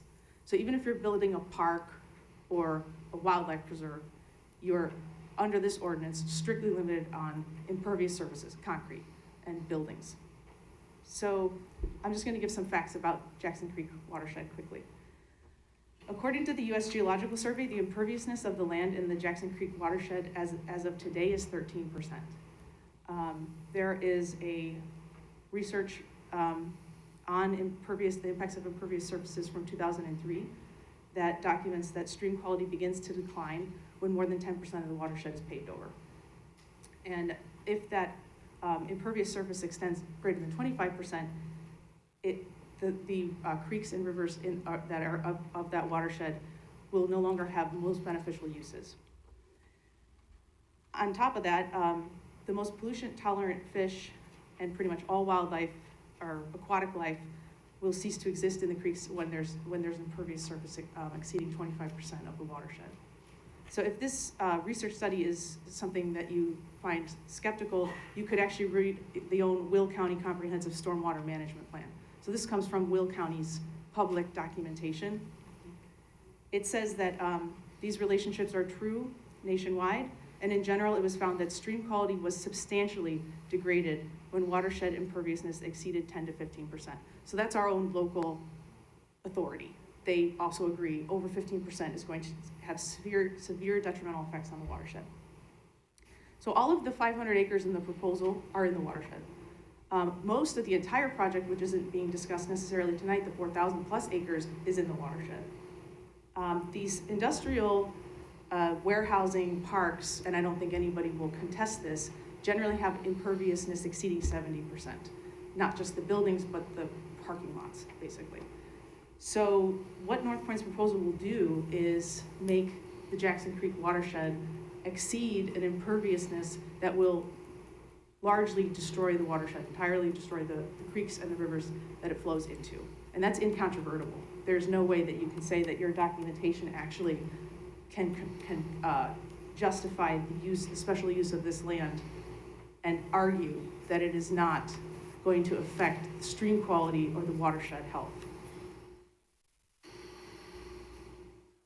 So the petitioner today had to provide evidence or testimony arguing that they met the conditions of the special use permit for Jackson Creek watershed, and they did not. Even if it's just for this, I just picked one, I don't want to talk all night, I just picked one issue, which is the imperviousness of the surfaces. There's others I could talk about tonight, and there's absolutely no way you can argue that it meets the ordinance.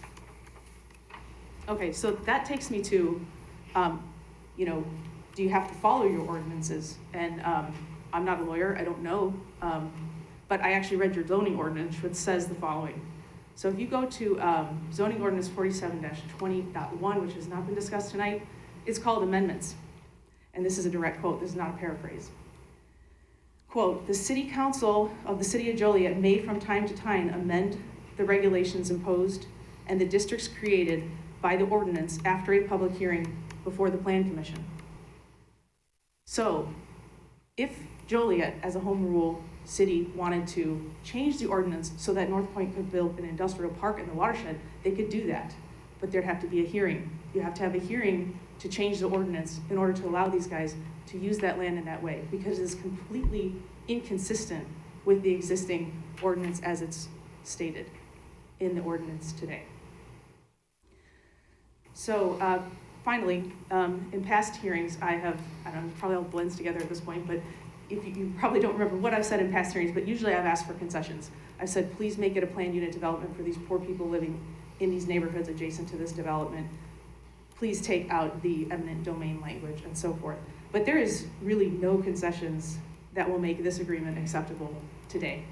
The petitioner came forward with a proposal which allows 100% of the truck traffic to access Route 53 via Laramie Road. This proposal itself is a hypocrisy. And it's also hypocrisy on behalf of all of the politicians who have supported it, because they have consistently misled the public that the development would have a closed-loop truck network. And for these reasons, I ask you to vote no. Thank you.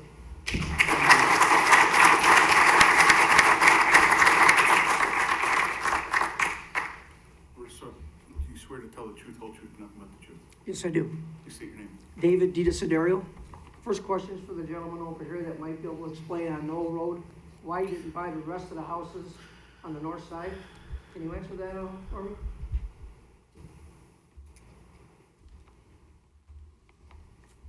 Since the question was directed to me, I'll answer it. I cannot. I'm just the engineer on the project. Okay, all right. Did a good job. All right, the experts that say that the parts per million for emissions is greater than it should be, is there a number that you people would actually look at and say, no more trucks and no more warehouses? Or no matter how high it gets, you really don't care? Please look at those numbers. Thank you.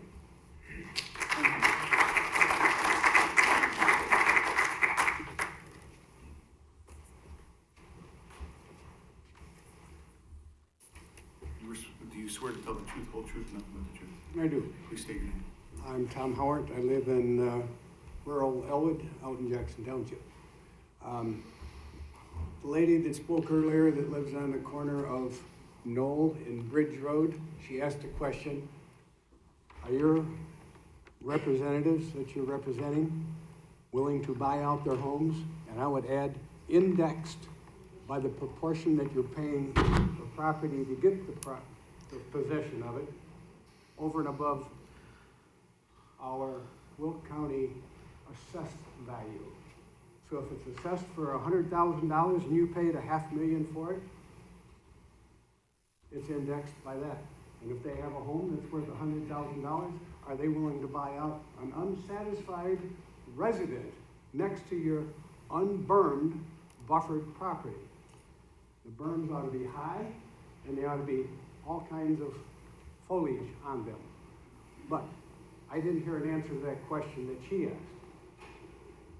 I think you should speak to the chairman on presenting the plan, sir, so you can speak. Okay, have you heard something from the question about what they're willing to do to buy out? We have no information on that. I don't know. Well, I didn't think I heard an answer, but I don't think it was a rhetorical question. I think she'd like to have an answer.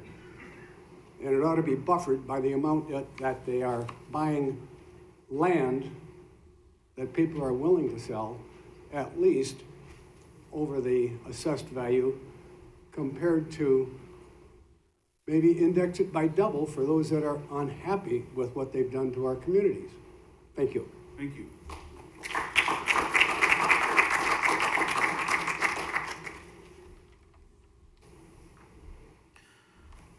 Hi there. Do you swear to tell the truth, the whole truth, nothing but the truth? I do. Please state your name. Elizabeth Villagomez, and I'm actually the owner of 500 Stockton. That's on the corner of, Holland and Stockton. My backyard literally is Millsdale, where this building's gonna be. And I'm actually the closest house to that tracks off of Millsdale. And I'm hoping you guys vote no on this. I'm also a realtor. If they buy out any of these houses at current market value, where are they gonna go?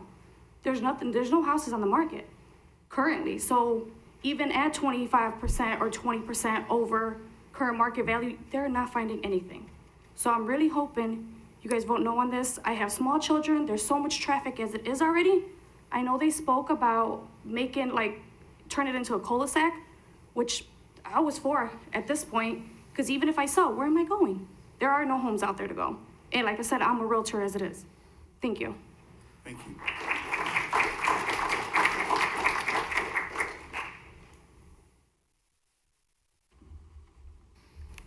Good evening. Excuse me, do you swear to tell the truth, whole truth, nothing but the truth? Yes. Thank you. My name is Matt Robbins, and I'm the supervisor of Jackson Township. As a board, we are completely against this project. We feel it is irresponsible and reckless to put more traffic on Route 53, which is exactly what you are doing when you shut down Bridge Road for a private interest.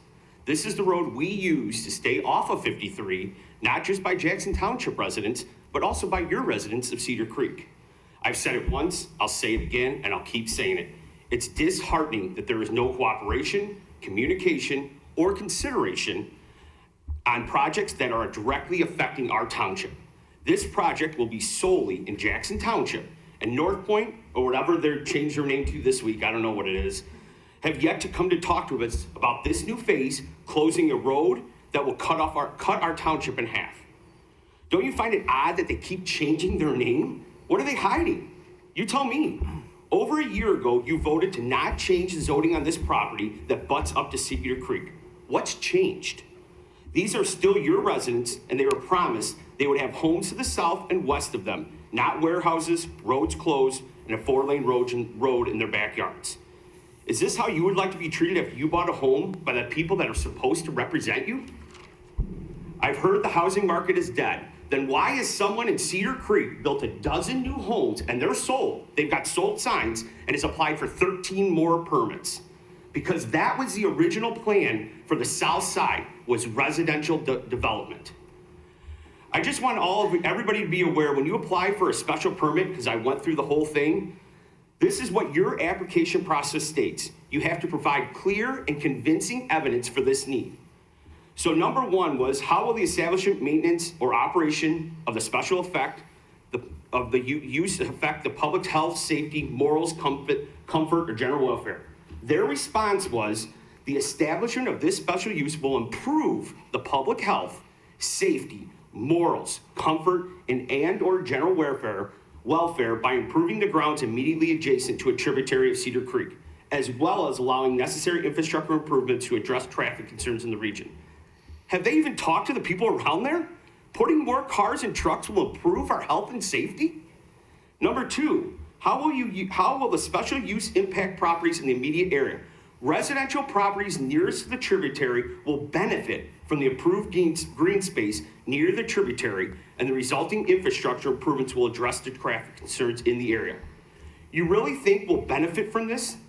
In the definition by Joliet, it says the permit will not cause harm to property in the immediate vicinity for the purposes already permitted, nor substantially diminish or impair property values within the neighborhood. So by putting in a warehouse, a 4-lane road, and more traffic is going to help our property values. Number three, will the use impede the normal, orderly development improvement of surrounding property? No, the surrounding property is part of a proposed development, and the special use permit is in furtherance of that development. No, the surrounding property to the north and south is residential.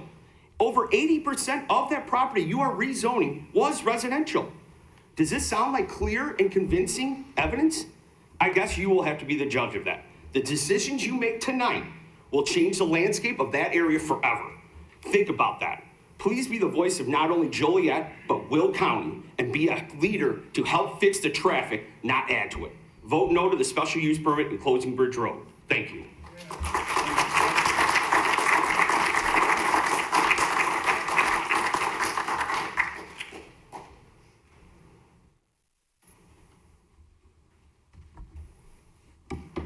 You swear to tell the truth, whole truth, nothing but the truth? I do. Please state your name. Christopher Frederick. I live in Jackson Township. I've been a resident there for approximately 8 years now.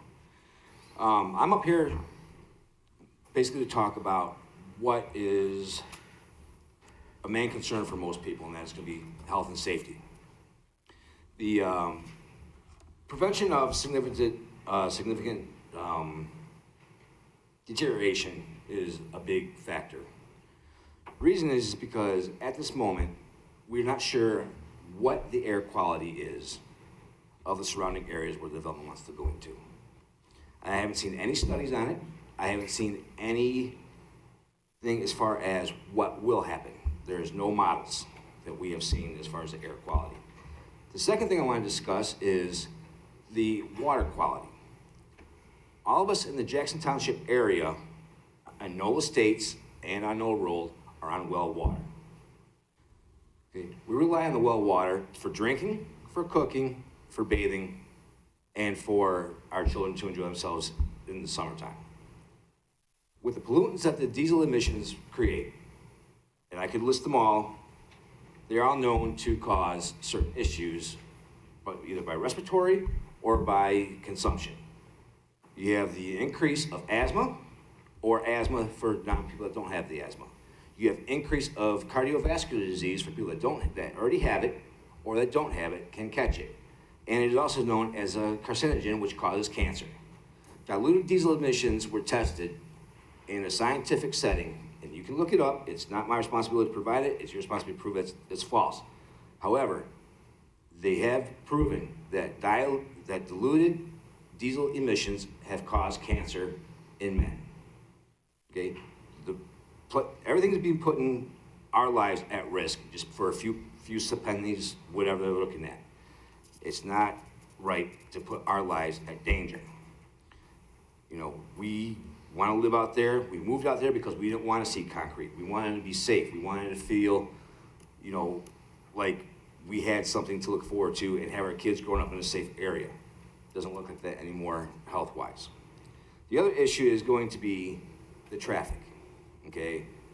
As a former paramedic, I look at the traffic that is on 53. 53 is not designed to handle as much traffic as there is right now.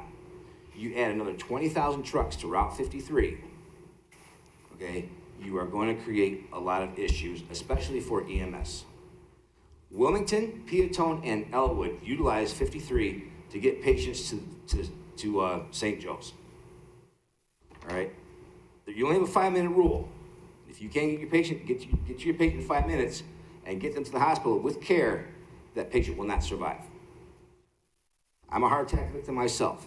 I know that rule. That's why I'm against any more traffic on that road. When you have somebody coming from Wilmington, you hit traffic. They will not make it to St. Joe's. And then you add traffic to Laraway, which is the only other way they can get to Silver Cross. All right? There's a lot of issues that are at hand. I don't think there was a traffic study done when it comes to the rail schedule. I like to ask, was a traffic study done with the amount of cars on from the railway when the trains were coming through? I don't see the gentleman here to answer that. It's a big difference. Trucks back up from Laraway to Interstate 80. That's a long way for a truck in 2 lanes to be backed up. Sheriffs and Joliet police can't get through that way if need be. Then you talk about going the other way towards Knoll Road, which everything's gonna be. It's gonna be backed up the same distance. There will not be enough time or scope, medical scope.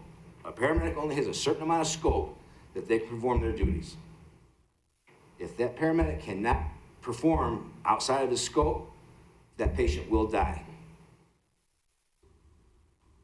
Thank you for your time. Thank you.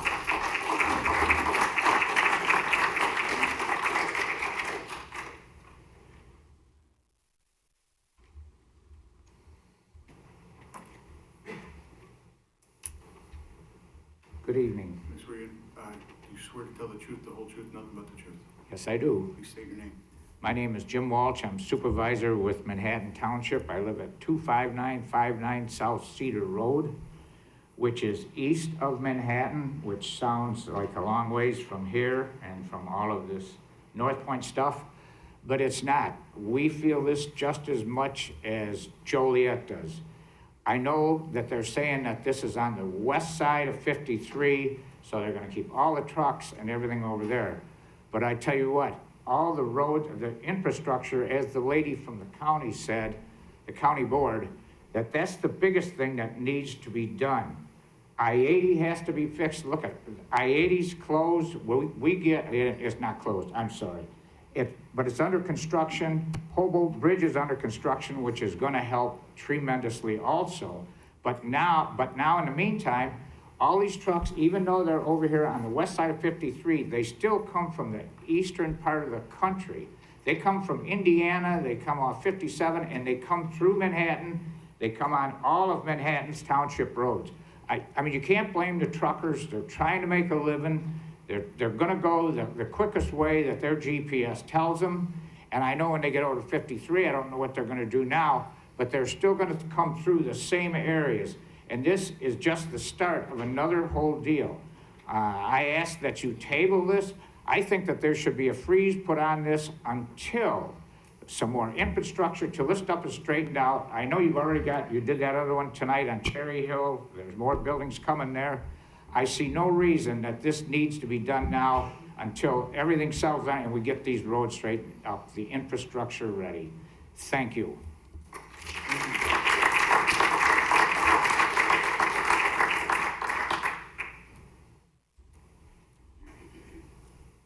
I'm sorry, one more question to ask these gentlemen.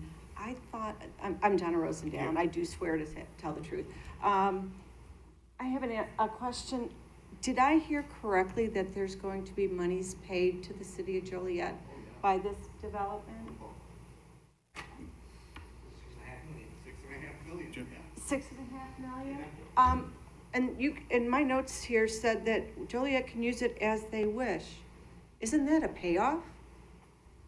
Isn't that a payoff if they're not using that money for the project and they're paying the city? How is that going to be used? There's no issue as to no regulations on how that's to be used. How do we as taxpayers know that you're going to put it to good use? Honestly, who's going to get the check? How's it going to be split?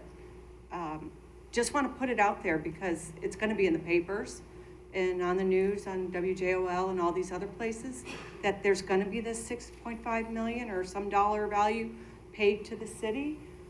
People want to know where that money's going and what it's going to be used for. I'd rather you give it to me and these folks for their homes or whatever that they wish to do with it, instead of the city that they can use as they wish, because unless you're living in that area, you aren't affected. Millsdale is a deadly road right now. People pull out of that onto 53 and they don't stop. They don't give a rat's hoot as to who's driving down 53, day or night. I was run off the road 53, 4 o'clock in the morning as these jerks were coming out of that place. Don't tell me it's not a problem. Knoll Road, if you're gonna close off the entrance on 53 to this Parkway, where do you think they're gonna be going? Knoll Road. We're families down that road. There's no industrial down that road. We're already getting those people down that road already. We have trucks driving down Knoll to get to Bush because Manhattan-Monee does not go through for them because it's a designated weight restriction. Our road is marked, no trucks. Millsdale's marked, no trucks. They go there daily. Now, you want to close Bridge Road. Well, let me tell you, when there's a train sitting over there blocking Millsdale for about 20 minutes or more every day, multiple times throughout the day, where do those workers go? They can't get through on Laraway because they're backed up as well. And the trucks are past Laraway going down towards Route 52. They're all the way back to I-80 and they're halfway down to the raceway. There's nobody moving anywhere. And then you're gonna have these employees trying to get to work if they can get beyond that cluster. And they're gonna come, they always hit Millsdale and they find out they're stuck. They hop on Bridge down to Knoll, and at 7 o'clock in the morning, that is a frickin' freeway because of the train sitting there. I'm out there every morning, between 6 and 7, that turn from Bridge to Knoll heading west is a frickin' nightmare. Then is there gonna be the opening on Bush Highway still? Or is that gonna be closed by this new thing that the residents in that Knoll Estates neighborhood, will we be able to get in and out of there? Will we be able to get out onto 53 because of all the additional traffic that's gonna be transpiring? Instead of a 30-day hold, I drastically, and I'm serious, these people as well, please table this until such time as the infrastructure is there. I do not object to people building warehouses and buildings to have a business, but I do object to having these things built when there is no place for them to go. There's no place for the residents to go already. To spend a half hour going from Manhattan-Monee to Route 80 to get to the city of Joliet is absolutely crazy. We need alternatives down there for our own good, but these truckers are looking at GPSs. It's telling them there's a road through. They don't understand. It's not their road for them to go on. They have to get to their destinations. When you've closed it and only give them one way in, they will be on our side streets trying to get in. They're gonna be going to try and get into that Bridge Road entrance, and they won't be able to make it. We will have them in my backyard, tearing down telephone poles and cable lines and everything else in that intersection. Please wait until the infrastructure is there. I beg of you. Thank you. Thank you.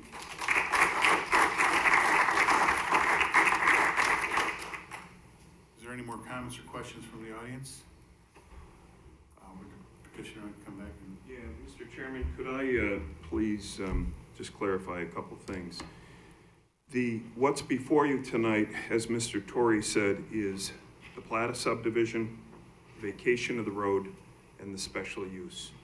The special use is not for the use of the property. It's simply with respect to the treatment of the watershed protection area. And again, that ordinance also piggybacks your normal special use criteria, which I mentioned. I would ask Mr. Bowen to come back up here and go through the criteria as quickly as he can in a narrative. We've asked that the evidence, the many, many pages of reports put in with respect to that by the engineers be incorporated into the record. But I would ask him to, in plain English, explain each of those criteria and the creek watershed area out there, just to make it clear for you. Okay.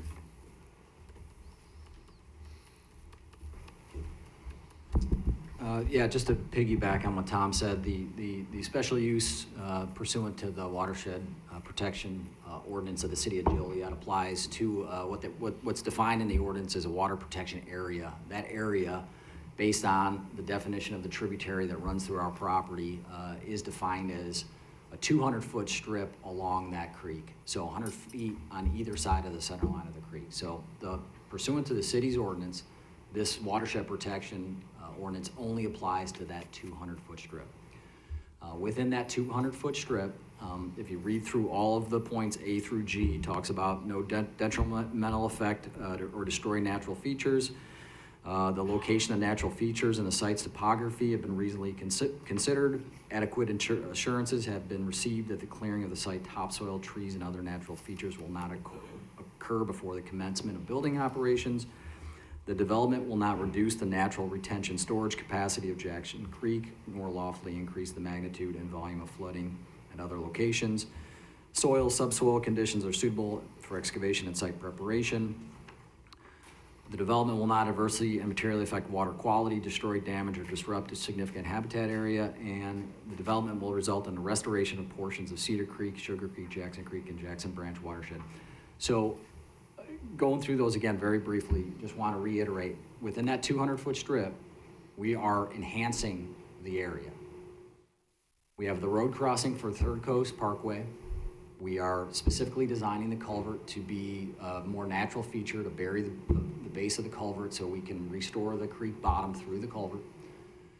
The remaining corridor, and in some areas, it's in excess of 200 feet. We're preserving as open area. We're converting it from farm field back to a more natural state. So we're clearing the crops off those areas, and we are installing extensive native vegetation. So open land will be preserved within that 200-foot area and even beyond, as I've stated. That all of the 25 detention basins and compensatory storage basins will be planted with native vegetation, which will naturally filter the storm water as it runs off from our site before it hits the creek. A majority of that stormwater runoff will flow through at least 3 basins before it even enters the creek. We have not one pipe outfall into the creek. It's all draining back natural into the creek from our comp storage basin.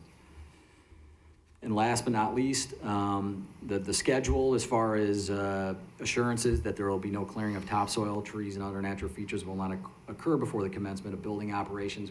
We obviously are not going to do anything until we have permits in hand and commence building operations.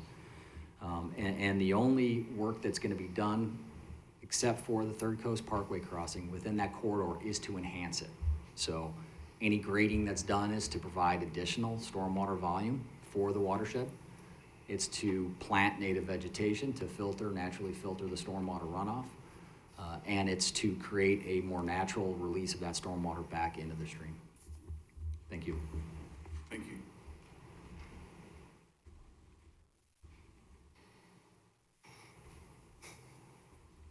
Yes, I still swear.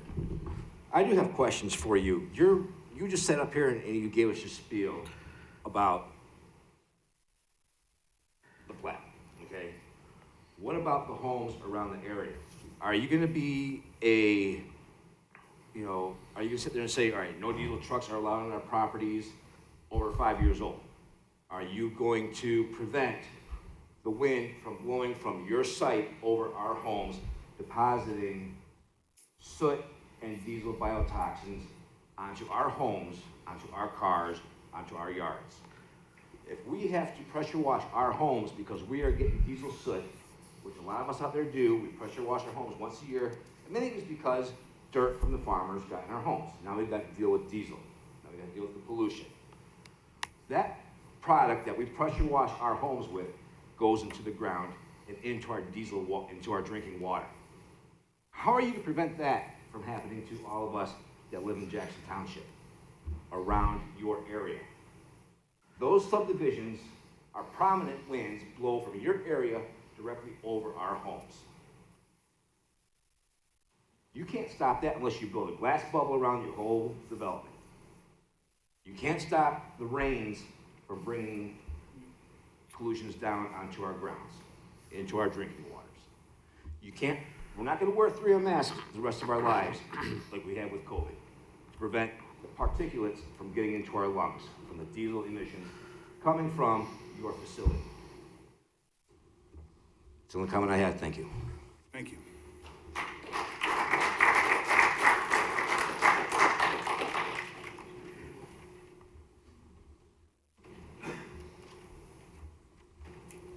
You swear to tell the truth, the whole truth, nothing but the truth? Yes, sir. Please state your name. My name is Nick Malone, and I come before the board this evening with 25 years of experience in the heavy-duty diesel mechanics union. And I would like to confirm what my brother Chris said about the emitting of diesel heavy-duty equipment, all right? It's a known fact. I've been laying under trucks for 25 years. They drip oil, antifreeze. There's no big mystery with the implosion of traffic that's gonna happen. These trucks leak. They leak all over. They leak all over me. They leak all over 53. They're gonna leak all over our homes. Please say no. This is a no-brainer. Thank you.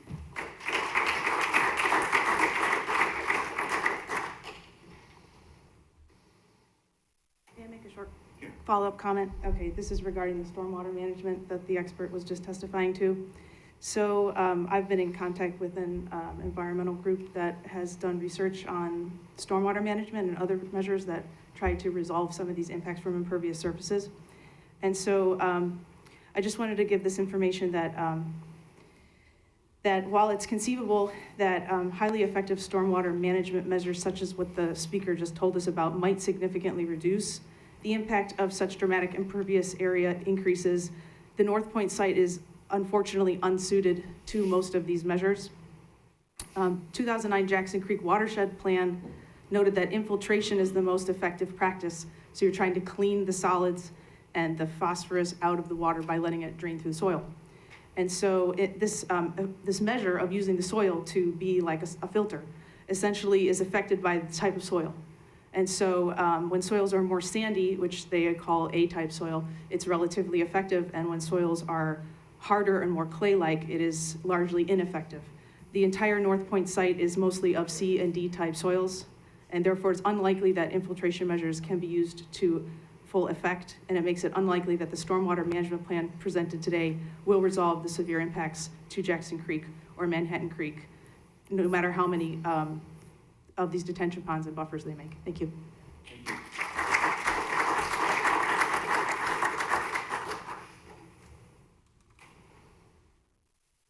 Any more comments or questions from the audience? Petitioner want to come back and rebuttal like the? No, we're good, unless you have questions.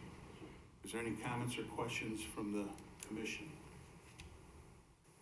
I have a question. Was one thing that got brought up about the signage, was the staff? Yeah, I'm sorry, Mr. Chairman. As Mr. Torrey knows, we learned the last day that this, for notice purposes, that the company that put up the signs, put them up as indicated, completely in the wrong spot for quite a few of them. I went down to the site that night, called the representative from the developer and the sign company, and they came out in hours and moved them prior to the deadline for the notice. So the notice is good, even though they initially put them in the wrong spot. Okay, thank you. There's no other questions or comments from either the audience or the commission. We'll either take a vote for approval or denial. Motion, I mean. When you do that, if you could, if you want to note all of these cases, if you want to take them together. Yeah, could we, either approval or denial for P-2-22, F-P-2-22, M-1-22, B-2-22, and that's it, correct? Yeah. Motion to approve. Second. Roll call, please. Ms. Rohr? Aye. Mr. Roosevelt? Aye. Mr. Wunderlich? Aye. Mr. Crompton? Aye. Mr. Perez? Aye. Mr. Cox? Aye. Thank you. Jim, next item is? Yeah, so this will go to city council, second meeting in May, with recommendation for approval. Next order of business is, old new business, not for final action or recommendation. Exit, so we can hear.